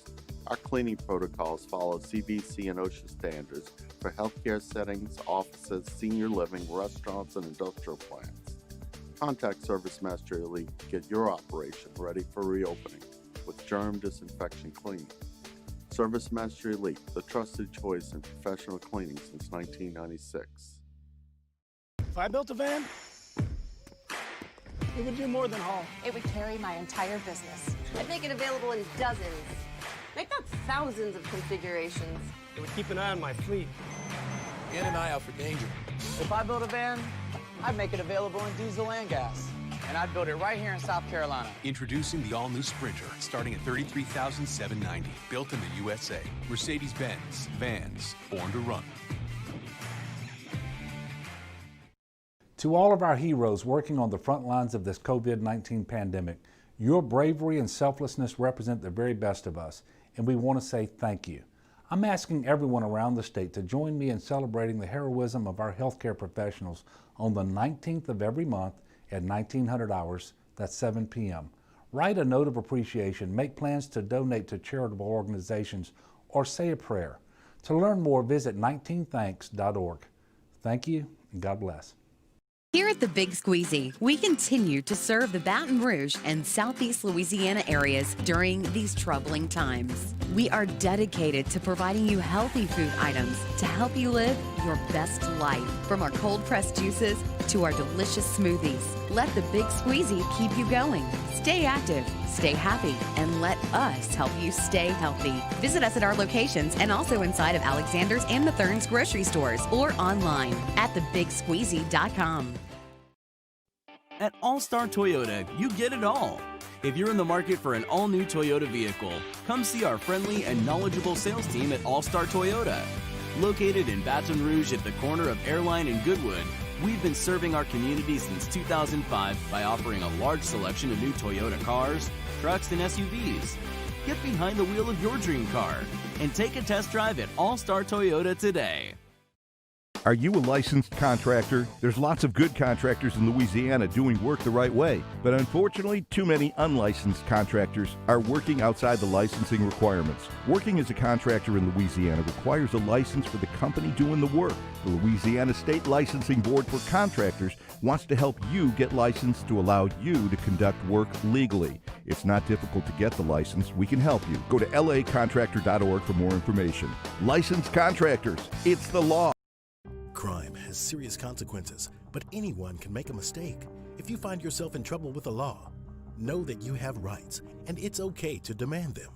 The law offices of OSSIE Brown are here to protect you and your rights. Felony or misdemeanor, DUI or drug charge. No matter what crime you're accused of, you still have rights. Let the law offices of OSSIE Brown uphold them. Call 225-343-1111. Your law firm for a lifetime.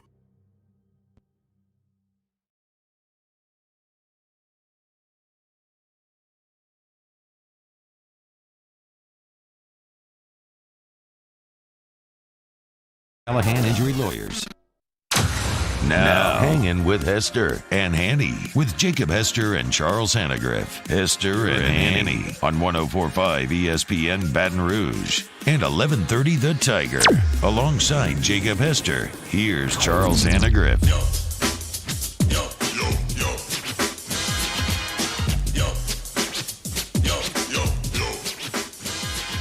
Hanging with Hester and Hanny, hour number 3. 104.5 ESPN Baton Rouge, 1130 The Tiger, plus our friends at CST and on YouTube, 1045ESPN.com. You can get prior interviews on our Hanging with Hester and Hanny page. You can hear from Chris Lowe from today, Jim Nagy from the Senior Bowl, Will Guillory with The Athletic, talking Pelicans. All of those will be available to you. And, you know, I kind of tweaked you a little bit earlier in the show because it's actually Hunt's fault. Because Hunt came up with a funny line from Les, and so I'm gonna make it up to you here.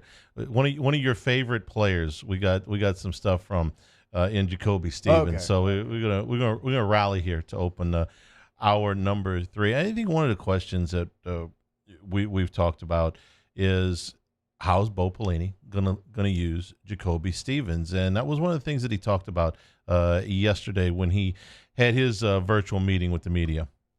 Yeah, my relationship with Coach Pelini is pretty cool. We can talk about stuff outside of football. I know there's some times where we'll be sitting in like the meeting room, and I'll have a football play on and kind of watching it with Damone, and Coach Pelini will come in and talk about something else off the field, and I feel like that's pretty cool. It kind of it creates a better rapport when the time, and we really know Coach Pelini and how he is and his moods when he is on the field, because we talk to him about other stuff than football. And when it comes to stuff that's how he's going to use me, it's kind of the same stuff I did last year. Just blitzing and just using where the team needs fit. Like I said, I'm willing to do anything to help the defense be a great defense and the team win.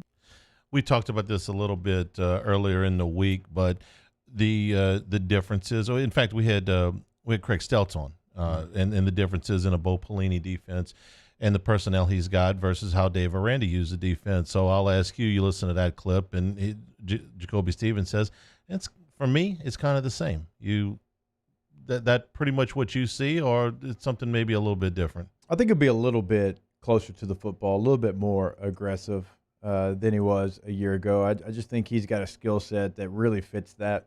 I heard Gordy on with you a little bit yesterday, and the closer you can get him to the ball, I'm in favor of that. I just think he has a skill set where he can rush the passer, he can play a linebacker. He's a linebacker size, and obviously he's got great coverage skills as well. Because even for instance, the CD Lamb play where CD Lamb caught one over the top of him.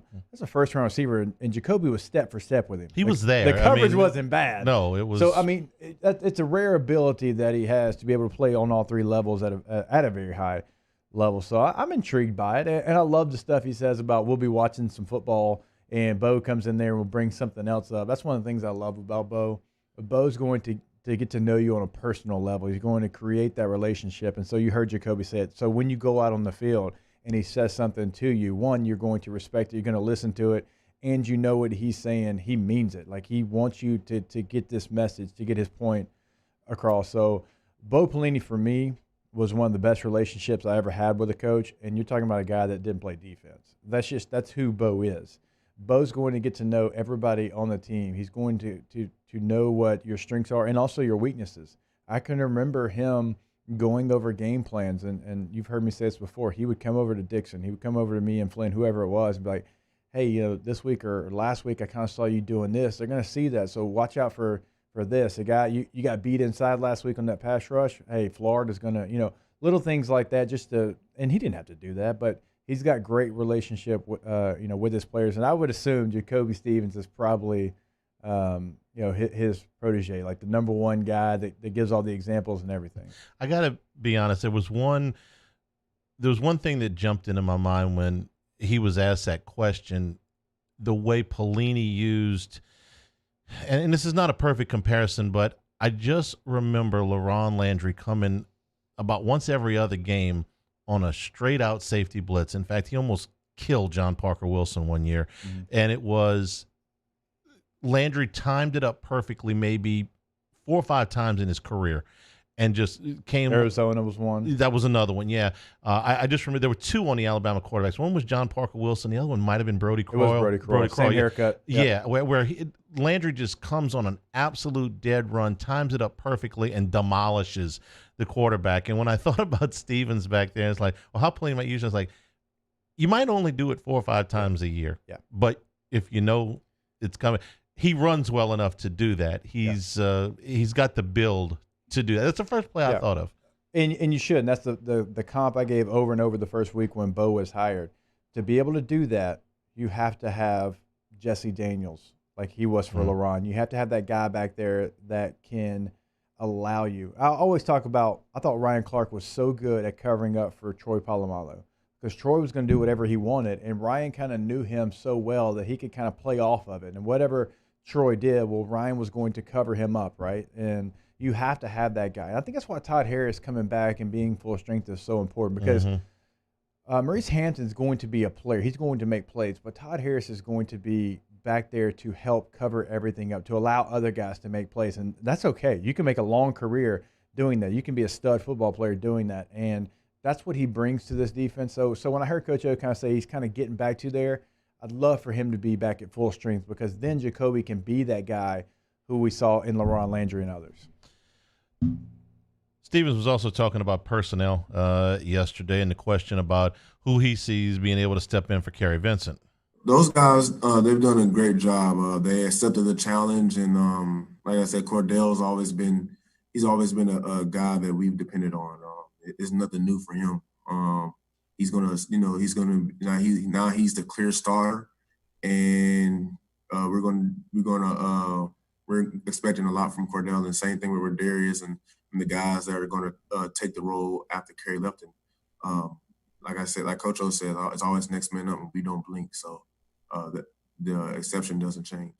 I never thought that Flott would be anything but a starter. It was just how much was he going to play on the inside and how much was he going to play on the outside.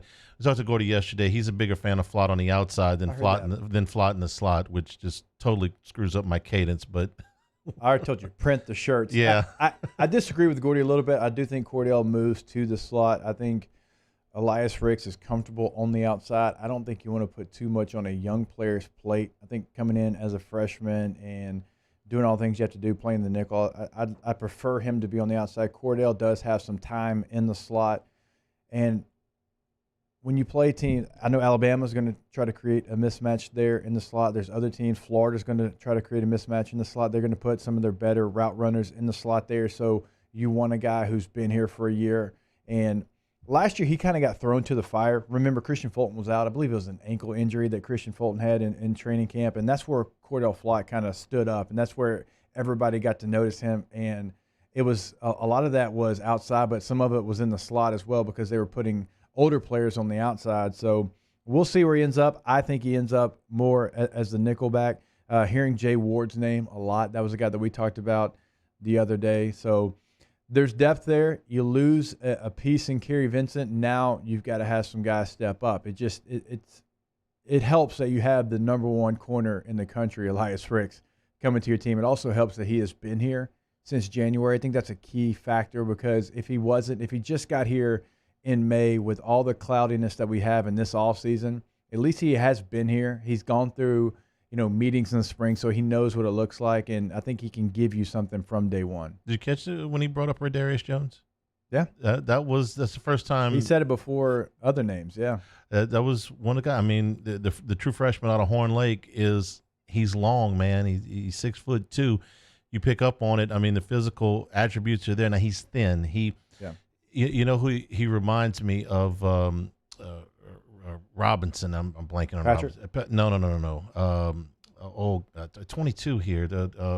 Rayshard Robinson, who showed up at about 175 pounds or so, and was playing almost immediately because he played a lot bigger than that. Jones has got not terribly dissimilar build to what he did. As long as you're long out there, it doesn't really, you can gain the weight and you can get more physical, but the key factor is, can you break up passes? Can you arm check them? Can you do all those different type of things? One more on personnel, and this was Jacoby Stevens about Jabril Cox. He's a hard worker. He loves football. I mean, me, Jabril, and Damone, we all go watch film like right after practice. I mean, we're almost waiting for the film that he put up. So he's a football head. He can run sideline to sideline. He's a good guy. I'm really excited to play with him. On the 26th. He looks the part. And the fact that he has been instilled almost from day one. Really, he sort of broke into LSU starting lineup before he left North Dakota. Yeah, he was. Remember Ogeron told a story about he was going to come on the visit the week that the outbreak started and had to turn around at the airport and go back home. He was a starter before he got on the plane almost. He looks the part. It would have been probably a day 2 draft pick last year. So it's almost like getting a guy back that, well, kind of like Jacoby Stevens. Stevens could have gone into the draft, decided to come back.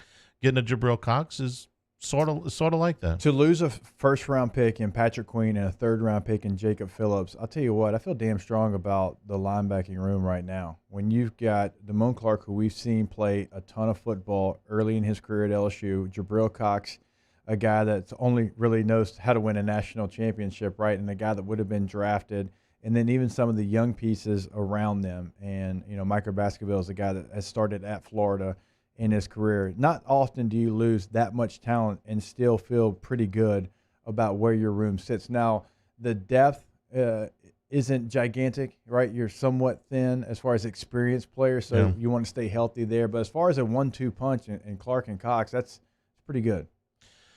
Take a break. Cat Terrell, when we come back, Saints on their third day of practice this week. That'll be next. Hanging with Hester and Hanny, 104.5 ESPN Baton Rouge.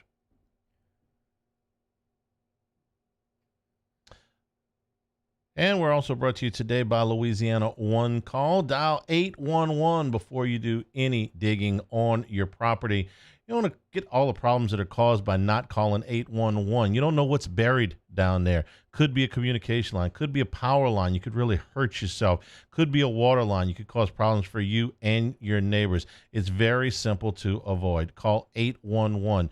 2 days before you dig, you give the operator your address, and that way somebody will come out and mark the location of all the buried lines on your property so you, your contractor, can avoid them. We always tell you how easy it is to pick up the phone and call them, because it is. But it's also easy after they come out and they perform the service. They're going to clearly mark exactly where you can dig, where you cannot dig. So it doesn't really matter how big the project is, no matter if you're putting something in the backyard like a swing set or if you have a major project. It is beneficial for you to call 811. It's free. It's the law. Call 811 before you dig.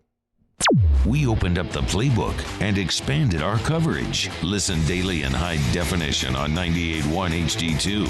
We are 104.5 ESPN Baton Rouge.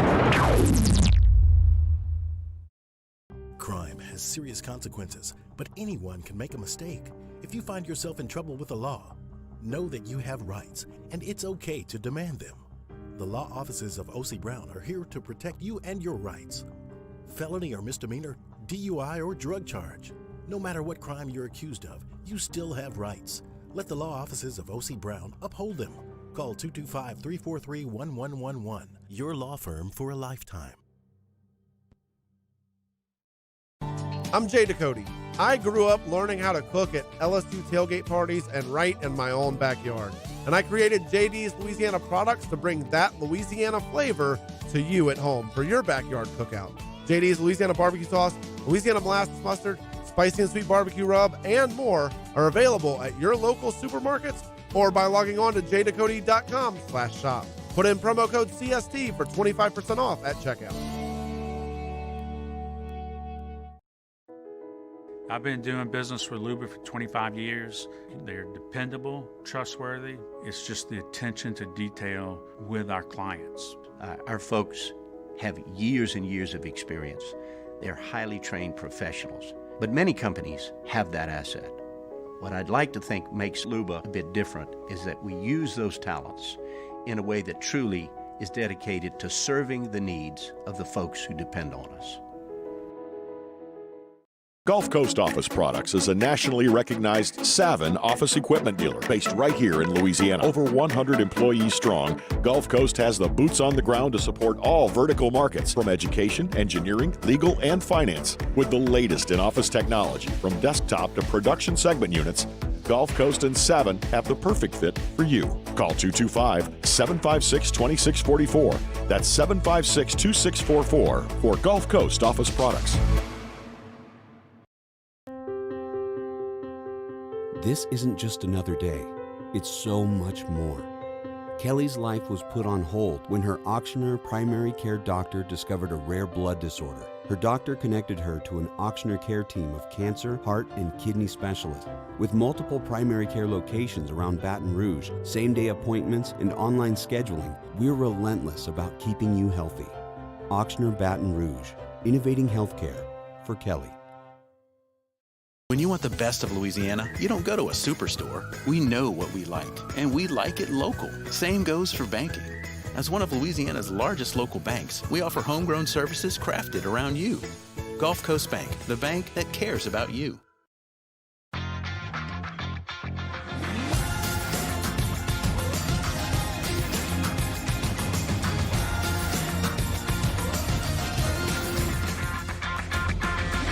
Tune into a Thursday edition of Game Time with Jimmy Ott and Ben Mintz. The guys are live from Jolie Pearl Oyster Bar from 6 to 8 p.m. All kinds of sports on the TV. Come watch some of it with us or listen here on 104.5 ESPN Baton Rouge.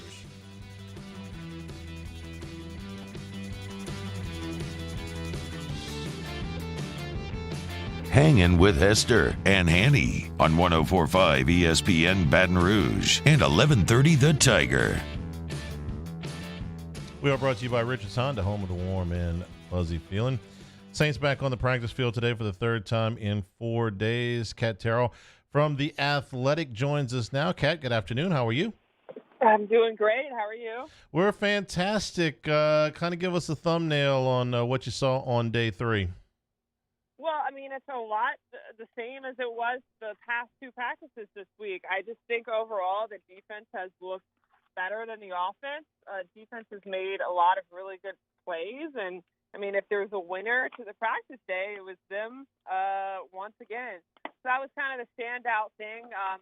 Drew Brees had 2 interceptions during team drills. I think he had one to Marcus Williams. He was kind of under pressure, and Marcus Williams undercut the route. And then there was one to Alex Anzalone, where Anzalone was totally alone in the middle of the field.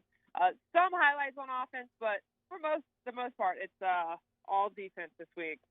Hey, don't worry, defensive guys. Offense is always coming for you. You always got the advantage at the beginning of training camp, but don't worry, the offense is going to come after you. Hey, Kat, I want to ask you about Zach Bond, the rookie out of Wisconsin. I'm very curious what the plan is for him, because we know obviously he can play linebacker, but he is a guy that has rush ability as well. Have you been able to tell kind of what the game plan is for him? I mean, I think the plan is, as we kind of talked to Michael Hodges yesterday, I think the plan is for him to be their strong side linebacker and maybe eventually transition to a middle linebacker. I mean, he does have rush ability, and I did notice on one particular play that he was lined up as a rusher. But, I mean, I think mostly they want him to learn the linebacker positions and be able to play there. I mean, I think he's one of the starting linebackers when the season starts in about a month. I really do. Kat Terrell is our guest. Kat, I want to talk about the interior of the offensive line because this was one of the stories heading into camp about McCoy and Ruiz. And now add into this that Andrus Peat is going to be out probably until the opener with that broken thumb, so we're seeing Nick Easton. Are we seeing some mixing and matching in there, or are they trying to go with one group? Well, so far, no. I mean, so far it's been Nick Easton filling in for Pete, and then McCoy's been at center, and Ruiz has been at right guard. And, I mean, honestly, in my opinion, I don't think that they talked about a rotation. I don't think that can go on for very long. And even offensive line coach Dan Rauscher said today, I didn't get to hear much. There was a lot of Zoom calls going on, but I know that he did say when you rotate too much, you can't get a good evaluation. Well, my thing was when you rotate too much, how are they going to learn their position because they don't have that much time. So I think this is a very important week for them to figure out who is playing where, because they can't be going into a week before the season and still figuring out if Ruiz is going to be a center or a guard. So I think that's going to be probably decided a lot more quickly than we think. The second part of my question involves, I guess, Terran Armstead, because we have seen over pretty much every season in his career that he has missed at least sometimes, and Pete is the logical guy to go out there when he has been gone. So without the Pete security blanket there, we're starting to look for another tackle, and James Hurst would come to mind, but he's going to miss the first 4 games of the season with his suspension. So if there was to be a third tackle right now, who would it be? Yeah, that's a tough one because they've been short on tackles really, I don't know, maybe since last year. I think Ethan Greenidge, he got some time with the ones last year. He got some time with the ones today. I don't know why I was about to say last year. So maybe look at him. Yeah, it's a tough question because I wondered if Hurst was going to have trouble making the roster because of this pandemic and then him missing 4 games and having a shortened training camp. But I don't know. He's getting a lot of reps with the first team. So I think that's kind of TBA right now. I think they're going to have to kind of put in a lot of people to see who fits the best. You know, Calvin Throckmorton is an interesting guy because he was an undrafted rookie. He was a tackle in college, but a lot of projections have him at guard. But I'm not really sure where yet they see him. So maybe a couple of guys could fill in that role. But, yeah, nothing's decided for sure. Kat, normally we don't spend a lot of time talking about a 7th-round pick, but I think Tommy Stevens was so unique because we heard the stories that Carolina wanted him. The Saints, actually trade up, get back into the draft so they can select Tommy Stevens. And then it was always, okay, what's the role going to be? We know he played running back and quarterback at Penn State. Then he was a quarterback at Mississippi State. And then now he's wearing number 85. And so he is a tight end. I don't think there's any question about what his role is going to look like here for the Saints. And so what does it look like for him? Because I know they worked out a bunch of tight ends the other day. Is he going to do more than be a tight end? Well, I think they just worked out those tight ends to have someone. I have a camp body while Josh Hill was working his way back. And it was a good sign today that Josh Hill was on the field, that he was working off to the side. That always is the first step towards them actually getting back in their practice rotation. Tommy Stevens, I think, is going to be a tight end, and he's going to play special teams. And I've said this all summer. I think he's going to make the roster. Simply enough because I think the pettiness of making sure he stayed away from the Panthers is going to extend until the end of the summer so that the Panthers can't just claim him on waivers and render that whole point moot. So I think he is going to have to carve out a special teams role for himself. He's going to have to be like Taysom Hill light is what I like to say, and start from there, and then who knows what we'll see in a few years. But that's his role right now, special teams, learning the tight end position. And he's had a few nice catches. He had a nice one from Taysom Hill yesterday, actually. Kat Terrell is our guest from The Athletic. Kat, I asked this question of everybody that follows the Saints. Who is your favorite wide receiver not named Michael Thomas or Emmanuel Sanders? Ooh, good question.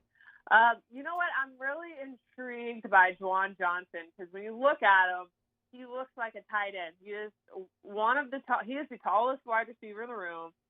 One of the taller offensive players on the field, And they even joked today, like Dan Campbell said, he's been trying to steal him away, and they haven't ruled out him moving to tight end. But I'm curious about like that big body type of frame. He's like 6'6". Maybe they can do something with him. And we always say that, and it never pans out. But I kind of do wonder if he had the jump on Marquez Callaway. I'm not sure. It just seems like Callaway today needed a lot of coaching, and of course they all do. They're rookies, but I just wonder who's going to win that battle, because Callaway kind of has the aspect where he could possibly be a returner. So anyway, long story short, right now it's Johnson. I'm just intrigued by him.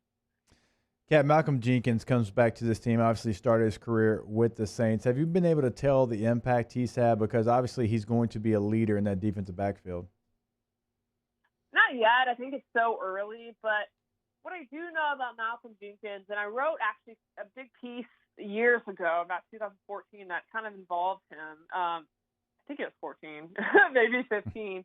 But it was about really how the Saints defense kind of went sideways, and a big part of that was Junior Gillette, but the other part of that was Malcolm Jenkins. When he left the Saints, it wasn't just they lost a good player, because as everyone watched him knows, he didn't reach his full potential with the Saints. They lost the guy that was calling all the shots for the rest of the defense. He knew where everyone was supposed to be. He was the leader. He was like the impassioned guy. He always knew what was going on. So when they lost him, they didn't really know what to do. They have these young guys who are kind of just running around like, well, I don't know what I'm supposed to do now, because no one took that play. I think it was part of the reason why the Saints were desperate to get him back. So it's so much more than he's this great player that literally played almost every single snap for the Eagles.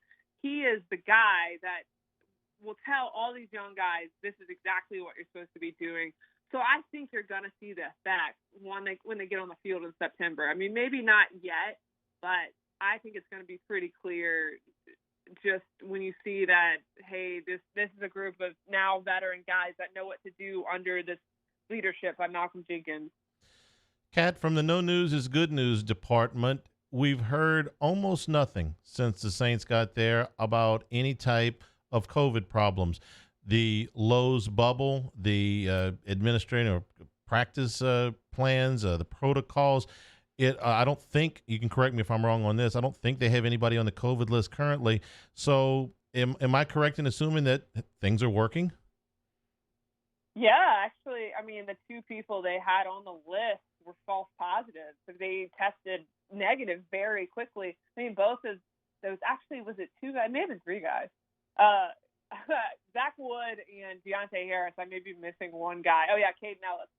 Zach Wood and Deontay Harris both had antibodies before they tested positive.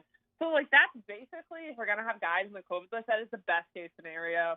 I mean, and I can tell you, just as a media member, the Saints are taking this so seriously. I mean, we get tested every day before practice, and each negative test is kind of allows you to get into the next day's practice. So they never want a gap. So we test every day. So there's not any sort of big gap between the last time we got tested. And I just think they're really doing everything they can to make sure their guys are safe. But on all honesty, it's up to the players. You have to have a team of players that take this seriously and understand what's at stake. And I think for most of this roster, you could say that. I mean, you're not going to see Demario Davis going out when bars are closed. But if they're open, you're not going to see him at a bar at 2 a.m. in a few weeks, because he understands that the Saints really have a shot at the Super Bowl. So it takes literally everyone on the team to cooperate, and so far I think they all understand how serious it is. You have to get tested every day? Yes, I've been tested 6 times already. The poke in the brain test, they don't have the saliva test yet? It's actually not that. It's not the brain test. It's just a nose swab, and it takes 2 seconds, and they don't stick it all the way up your nose. So we've gotten into a routine. It's not too bad. And hey, you know what? If they want me to get tested 100 times so I can cover this team this year, I'm fine with it, because I understand it too. The last thing I would ever want, it would be horrifying if some reporter somehow infected the team. I mean, don't worry, everyone, we're not allowed near the players because we do Zoom calls, but that would be the most horrifying scenario I could possibly think of. So seriously, test me as many times as you need to. But I'm good. I tested negative yesterday, so we're all good. I'm glad to hear it. One of the things you never expected to have to deal with when you got into this racket, right? Oh, my God. No kidding. I mean, or just like in January when I left. I remember in December when Tron Armstead was really sick and he played through it. And we're all in the locker room. He's like, don't get too close to me. You know, I'm sick. And we all laughed, even though we didn't get too close to him. And now I keep thinking about how no one would think that was funny this year. That was in another lifetime. It feels like it. Oh, my gosh. Kat, we appreciate it. Thank you very much. You can read Kat Terrell's stuff at The Athletic covering the New Orleans Saints. Thank you so much. We'll talk to you soon. Stay safe. Yeah. Thanks for having me on. And we'll take a break, come back. We got a few things from Dennis Allen, the defensive coordinator from the Saints. When we return, this is Hangin with Hester and Hanny, 104.5 ESPN Baton Rouge. Hangin with Hester and Hanny. GMFS Mortgage and GMFSmortgage.com talking about changing lives. How do they change your life? They change your monthly budget. For most Americans, your biggest bill every month is your mortgage or your rent. So why wouldn't you want to take that and make it more manageable? Well, GMFSmortgage.com, they can do that for you. With interest rates at historic lows right now, the long-term and short-term benefits to you are immeasurable because, of course, you're going to pay less long-term, but also the ability to skip a mortgage payment in the short term, maybe free up a little bit of cash here during phase 2 can be just what you need to work your way through the pandemic. So start your journey at GMFSmortgage.com. Answer a few questions from a qualified local counselor, and they'll lay out all your options. So whether you want to refi on your current home, a construction loan on your current home, or you're going out shopping for a new home, start your journey today, as I've done and thousands of others have done, at GMFSmortgage.com. Off the Bench, Hanging with Hester and Hanny. After further review and more are all live daily on the 104.5 ESPN Baton Rouge YouTube page. Subscribe now to interact with us inside the live chat. Find highlights for each show's channel and get notified whenever we go live. This is a house call. This is a follow-up appointment. This is a diabetes checkup. This isn't just more convenient care, it's more advanced care. This is innovating healthcare at Louisiana's #1 hospital, Ochsner. ServiceMaster Elite create clean, disinfected work environments. As a local business, we take pride in serving the New Orleans and Baton Rouge areas. Our cleaning protocols follow CDC and OSHA standards for healthcare settings, offices, senior living, restaurants, and industrial plants. Contact ServiceMaster Elite to get your operation ready for reopening with germ disinfection cleaning. ServiceMaster Elite, the trusted choice in professional cleaning since 1996. To all of our heroes working on the front lines of this COVID-19 pandemic, your bravery and selflessness represent the very best of us, and we want to say thank you. I'm asking everyone around the state to join me in celebrating the heroism of our healthcare professionals on the 19th of every month at 1900 hours, that's 7 p.m. Write a note of appreciation, make plans to donate to charitable organizations, or say a prayer. To learn more, visit 19thanks.org. Thank you, and God bless. If I built a van, it would do more than haul. It would carry my entire business. I'd make it available in dozens. Make that thousands of configurations. It would keep an eye on my fleet. And an eye out for danger. If I built a van, I'd make it available in diesel and gas. And I'd build it right here in South Carolina. Introducing the all-new Sprinter, starting at $33,790. Built in the USA. Mercedes-Benz. Vans. Born to run. Gulf Coast Bank and Trust is a local bank with a straightforward philosophy. It's about doing the right thing for our customers. Participating in our community with annual local fundraisers. Offering individual attention in a modern banking atmosphere with a trusted local company. Gulf Coast Bank invested in technology with a local touch, giving our customers the power to bank anywhere, anytime. We're building relationships through personal service as the bank that cares about you. Gulf Coast Bank and Trust, the bank that cares about you. At All-Star Toyota, you get it all. If you're in the market for an all-new Toyota vehicle, come see our friendly and knowledgeable sales team at All-Star Toyota. Located in Baton Rouge at the corner of Airline and Goodwood, we've been serving our community since 2005 by offering a large selection of new Toyota cars, trucks and SUVs. Get behind the wheel of your dream car and take a test drive at All Star Toyota today. Hey, it's Musso. Come join us for Fridays Off the Bench presented by All Star Toyota. Jordy is out. T-Bob hosts solo. We're joined by Hunt Palmer and Cole Kubik, and also have the latest from LSU and Saints camp. Off the Bench, 7 to 10 a.m., 104.5 ESPN Baton Rouge.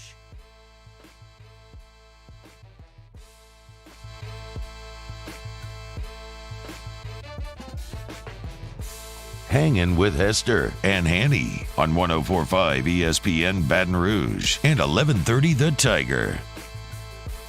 Miami trying to hang on with about 30 seconds to go. They got an 8-point lead. Looks like they will go up 2-0 on Indiana in their series for game 104 at the Bubble in Orlando. So you asked about some specific players with Cat from Saints camp. So what we did was we got on the phone during the break, and we asked about those exact same players with defensive coordinator Dennis Allen. Yeah, we did. Yeah, we did. We did that. You wanted to know about you wanted to know about Malcolm Jenkins, right? I did. Hey, Dennis Allen on Malcolm Jenkins.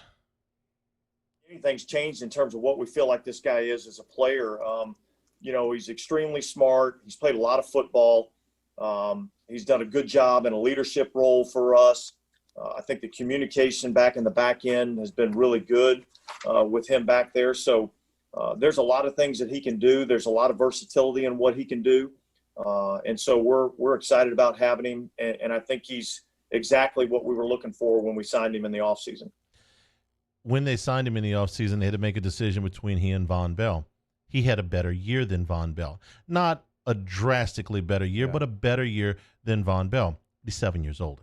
They decided that they would make an investment in him even at a much advanced age. To me, if you've got this is one of those decisions you make in a Super Bowl year. If the Saints were in a rebuilding situation or they were just in a kind of a middle of the road situation, you take the younger guy. You invest in the younger guy. They feel like this is a Super Bowl season. I don't want to say Super Bowl or bust because they're going to have a season next year too, but it's that little bit extra, that one or two more plays that he might make that Bell might not make at this point in his career. Bell's going to still be playing in the league when Jenkins is retired. Yeah. But this year, Malcolm Jenkins is what they wanted. Malcolm's so old. I played against him in college, getting up there in age. Ohio State. That's right. He would have been a sophomore. Yeah, he was definitely a starter. Hell of a football player. And we're joking, of course, because you're right. He had a really good season last year. He had 81 tackles. He had 2.5 sacks a year ago. So this is a player the Saints know extremely well. He's a veteran player. He's going to get everyone's attention as soon as he walks in the door, not only in the defensive back room, not only in the defensive meeting room, but everybody in that locker room knows who he is because he's done it at such a high level. Obviously, he's won a couple of Super Bowls as well. So I love the move when they made it because you're going for everything. You're going for broke in this season. It is a Super Bowl or bust move. Yeah, they're going to play next year, but they might not have the same roster. I can tell you it's not going to look the same because we don't know if Drew Brees, probably Drew's last year. So make every move that you can possibly make to get better. And I think this is not only a veteran leader, but this is a guy that can help you for one, potentially 2 more seasons. But you know he can help you this year. And it helps everybody in that defensive back room. You know, they know when they show up to work, Hanny, they better bring their A game or they're going to get called out by Malcolm Jenkins. You asked about Zach Bond, so we called Dennis Allen. We asked him, hey, give us a quote about Zach Bond. Yeah, well, look, certainly it's a learning curve. There's been some really good plays, and then there's been some plays that haven't been so good. So I think it's still a work in progress. We're excited about the player. I think he's another guy that can bring some versatility and some athleticism to the position. And so I think for a rookie, I think it's way too early really to form too many strong opinions one way or the other. I think the big thing for him is, man, let's just keep coming out here every day and working and trying to get better. And if we keep, stacking good days on top of each other, eventually we'll see some pretty big improvement. The signing of Nigel Bradham took some of the pressure off of Zach Bond having to play.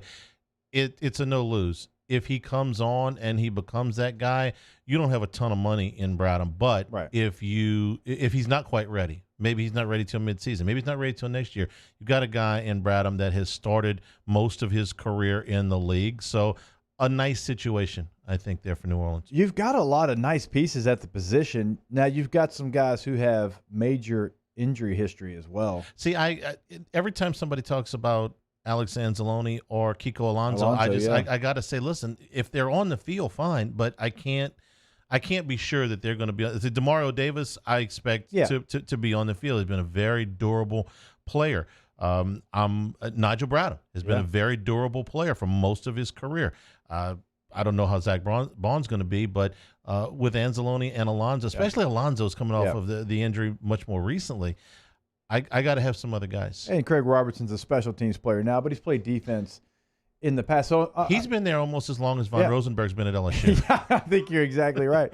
But so you have, on paper right now, you've got a really good room. But because of the history, you've gone out and you've signed more players, you've drafted more players. But I think regardless now of what they've done through free agency and through the draft, that's one of the stronger points on the team. I love the setup of it. And you're exactly right. Zach Bond doesn't have the major pressure. And so with that, you can create mismatches with him. If you want to add him in some kind of sub package, and that's all he does in his rookie season, well, that's great because you know you're going to be out there a ton. And if you play 20 plays a game on defense and you help out on special teams, let's remember, he wasn't a first-round pick. He was a third-round pick, but he did have a first-round grade in a lot of places. And so if he gives you 20 plays in special teams performance, that's a win from a third-rounder in a rookie season. And they've done a very good job with guys in that area, in that draft area. Hope he's another one.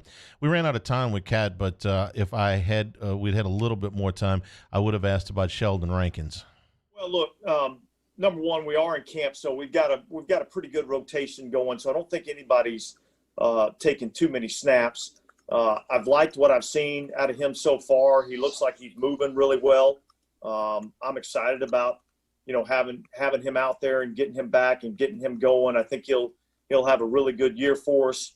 And I really don't see a whole lot of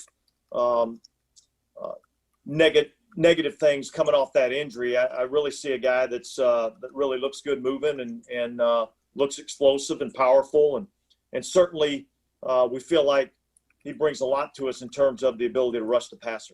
And that's where it is for me. So there's two things I'm watching with Sheldon Rankins this year. He stays on the field. They can get an interior pass rush better than with any other personnel they've got out there. The second thing is they got to make a call on him. Yeah. His contract is up. They've got to make a decision whether this is a first-round pick, a high first-round pick, and they have to decide whether or not they're going to make a long-term commitment to him. And a big part of it, if I just grade the part where Sheldon Rankins has been on the field, I got no problem paying him. Right. But it's the part where he's been off the field that he's been injured multiple times.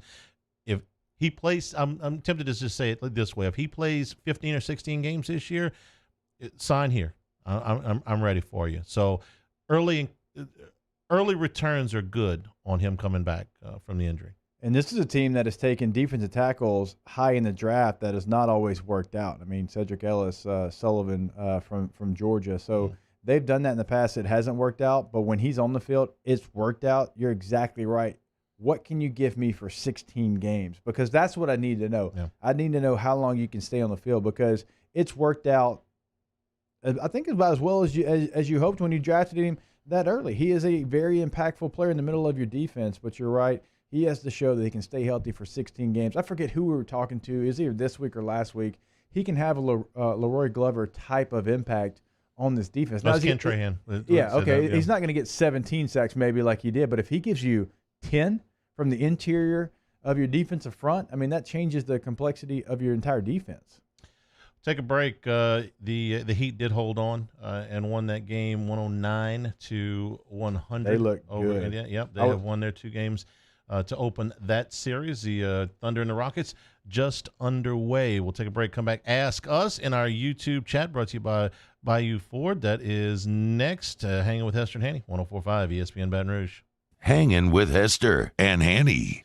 Gotros Outdoor Power, helping you with all of your property maintenance needs. And our friends over at SCAG want to reward you, especially if you are a first responder. All of our police and fire, our medical people, you're going to get a 15% discount off MSRP on all of their zero-turn units. Plus, they're going to give you free delivery. Plus, Gotros has got the largest parts department in the South, so you know you're going to get service after the sale. But SCAG wants to throw in even more bonuses for you this summer. Hey, I want you to know, when you buy a SCAG, Patriot Z, Tiger Cat, Cheetah, or Turf Tiger at Gotros Outdoor Power, you'll get your choice of an echo trimmer or blower absolutely free.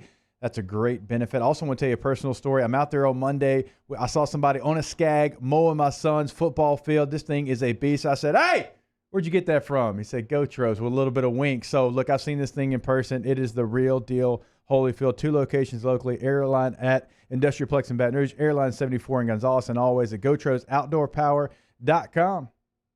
Our listeners fire off their opinions on the jimsfirearms.net hotline at 499-1045. Keep listening for your next chance to shoot us your thoughts with the jimsfirearms.net hotline on 1045 ESPN Baton Rouge. Do you know the proper way to prevent the spread of COVID-19 in your office? We do. We're Janny King, a leader in the cleaning industry for over 30 years, and we've developed comprehensive programs to address proper cleaning and disinfection. We have experience in applying disinfecting programs in hospitals, office buildings, schools, and other venues. Now we're ready to help and able to assist customers that need disinfecting services. Janny King, the king of clean. Are you a licensed contractor? There's lots of good contractors in Louisiana doing work the right way, but unfortunately, too many unlicensed contractors are working outside the licensing requirements. Working as a contractor in Louisiana requires a license for the company doing the work. The Louisiana State Licensing Board for Contractors wants to help you get licensed to allow you to conduct work legally. It's not difficult to get the license. We can help you. Go to lacontractor.org for more information. Licensed contractors, it's the law. Crime has serious consequences, but anyone can make a mistake. If you find yourself in trouble with the law, know that you have rights, and it's okay to demand them. The law offices of OSSIE Brown are here to protect you and your rights. Felony or misdemeanor, DUI or drug charge. No matter what crime you're accused of, you still have rights. Let the law offices of OSSIE Brown uphold them. Call 225-343-1111. Your law firm for a lifetime. I've been doing business with Luba for 25 years. They're dependable, trustworthy. It's just the attention to detail with our clients. Our folks have years and years of experience. They're highly trained professionals, but many companies have that asset. What I'd like to think makes Luba a bit different is that we use those talents in a way that truly is dedicated to serving the needs of the folks who depend on us. Gulf Coast Office Products is a nationally recognized Savin office equipment dealer based right here in Louisiana. Over 100 employees strong, Gulf Coast has the boots on the ground to support all vertical markets from education, engineering, legal, and finance. With the latest in office technology from desktop to production segment units, Gulf Coast and Savin have the perfect fit for you. Call 225-756-2644. That's 756-2644 for Gulf Coast Office Products. This isn't just another day. It's so much more.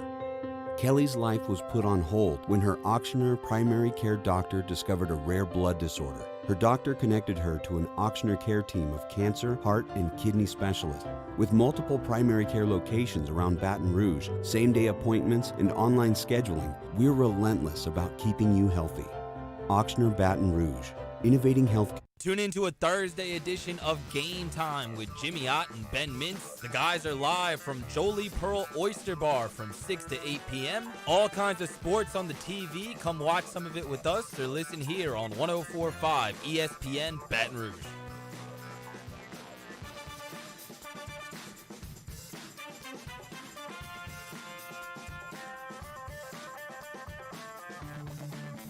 Hangin with Hester and Hanny on 104.5 ESPN Baton Rouge and 1130 The Tiger. Bayou Ford YouTube chat or Ask Us. Ask Hanny, is Hester big time? You only having his picture on the Hangin with Hester and Hanny YouTube page. I'm quite certain you're not in graphics, right? I'm not in graphics. I know some Kate, fantastic people in graphics. Who's in graphics? Because I didn't even know. Who's in graphics? If Kate doesn't know who's in graphics. If Kate doesn't know, we don't know. Well. We can get you. I can do a good photo edit. There's one of me in a cowboy hat.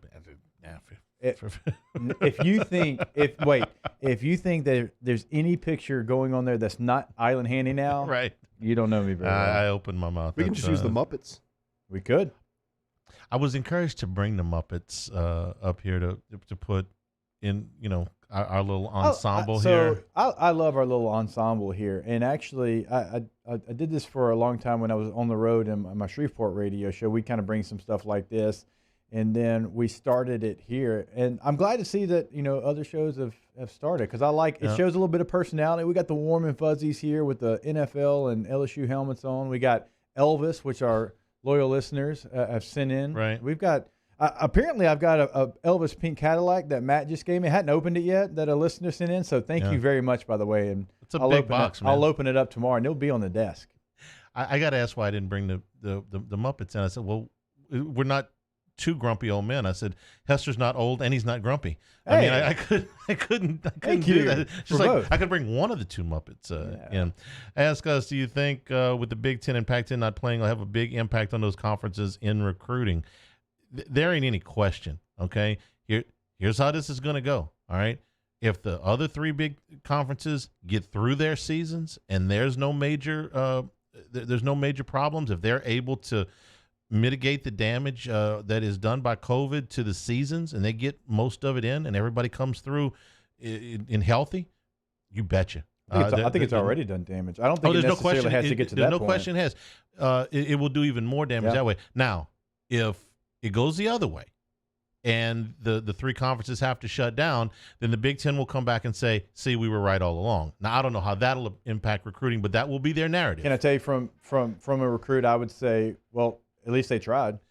Okay, you would say that would be. I think a lot of people would, though. Well, maybe so, but what about the parent of the lineman at Indiana who had the heart problems? Well, no, they wanted to protect my side. You're going to get that narrative. I'm not saying I agree with it or if that's going to carry the day, but if the SEC, ACC, and Big 12 shut down, the Big 10 will puff their chest out and say, "You see, we had it right." And I think a very small percentage will actually take that. And I think it's completely the other way. I still think recruits and their parents will say if they get through it, there's no question. If it goes the Big Ten's way, there'll be a certain few in the a certain number of the national media that will say, "See, we told you so." Well, you can say that all you want. At least you tried. Back under the bed. Ask us, do you think with the Big Ten and Pac-10 not playing, if they play in the spring, will they crown a national champ? No, they'll play the Rose Bowl, is what I think. The Big Ten and the Pac-10 will have their champions meet in Pasadena, and that'll be it. That's what they wanted anyway. That's what they. Ask your average Big Ten old timer, which is most of your administrative positions, whether they'd win the national championship or whether they'd win the Rose Bowl, they'd have to think about it. I'm not even joking. I'm not even poking fun. Yeah. For years and years, the Rose Bowl was more important than any playoff, any BCS, the old Bowl Alliance. I mean, the Rose Bowl carried the day for those two conferences way before there was ever a national championship. So that's my thought. Is that they would play the Rose Bowl? Hey, let a team like in May. Let a team like Minnesota sneak into that Rose Bowl and they win their national something in their trophy case. Yeah, sure. They'll claim something. I agree. Okay, let's see. About halfway through the first quarter, Houston and OKC underway. It's a 1-point game. Playboy Marty, you got the you're on the Rockets here. I saw the -2. Okay.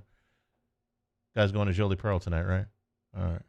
That's one of my favorite parts about having the games on because we're typically, some of us are on the other side of the bet, so we're rooting against each other. So it's a little bit of a competition feel here in the studio. I know the other day when I had the Magic, and so I was rooting like Shaq was out there playing for the Magic, like Scott Skiles was out there playing for the Magic, and I was playing NBA Jam back in the day. They probably don't even know who that is. They probably weren't born yet. with the basketball on fire, right? Yeah. Hang on. Scott Skiles, former head coach of the Phoenix Suns. Oh, that's how you know him, of course. It always comes back to Phoenix. Scott Skiles, I remember when we played for the Magic, he had like 30 assists in an NBA game.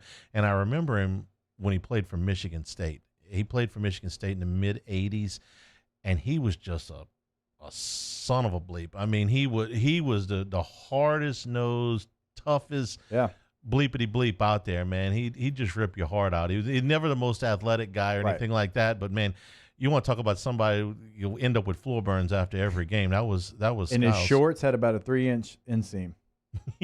Real short. Real short.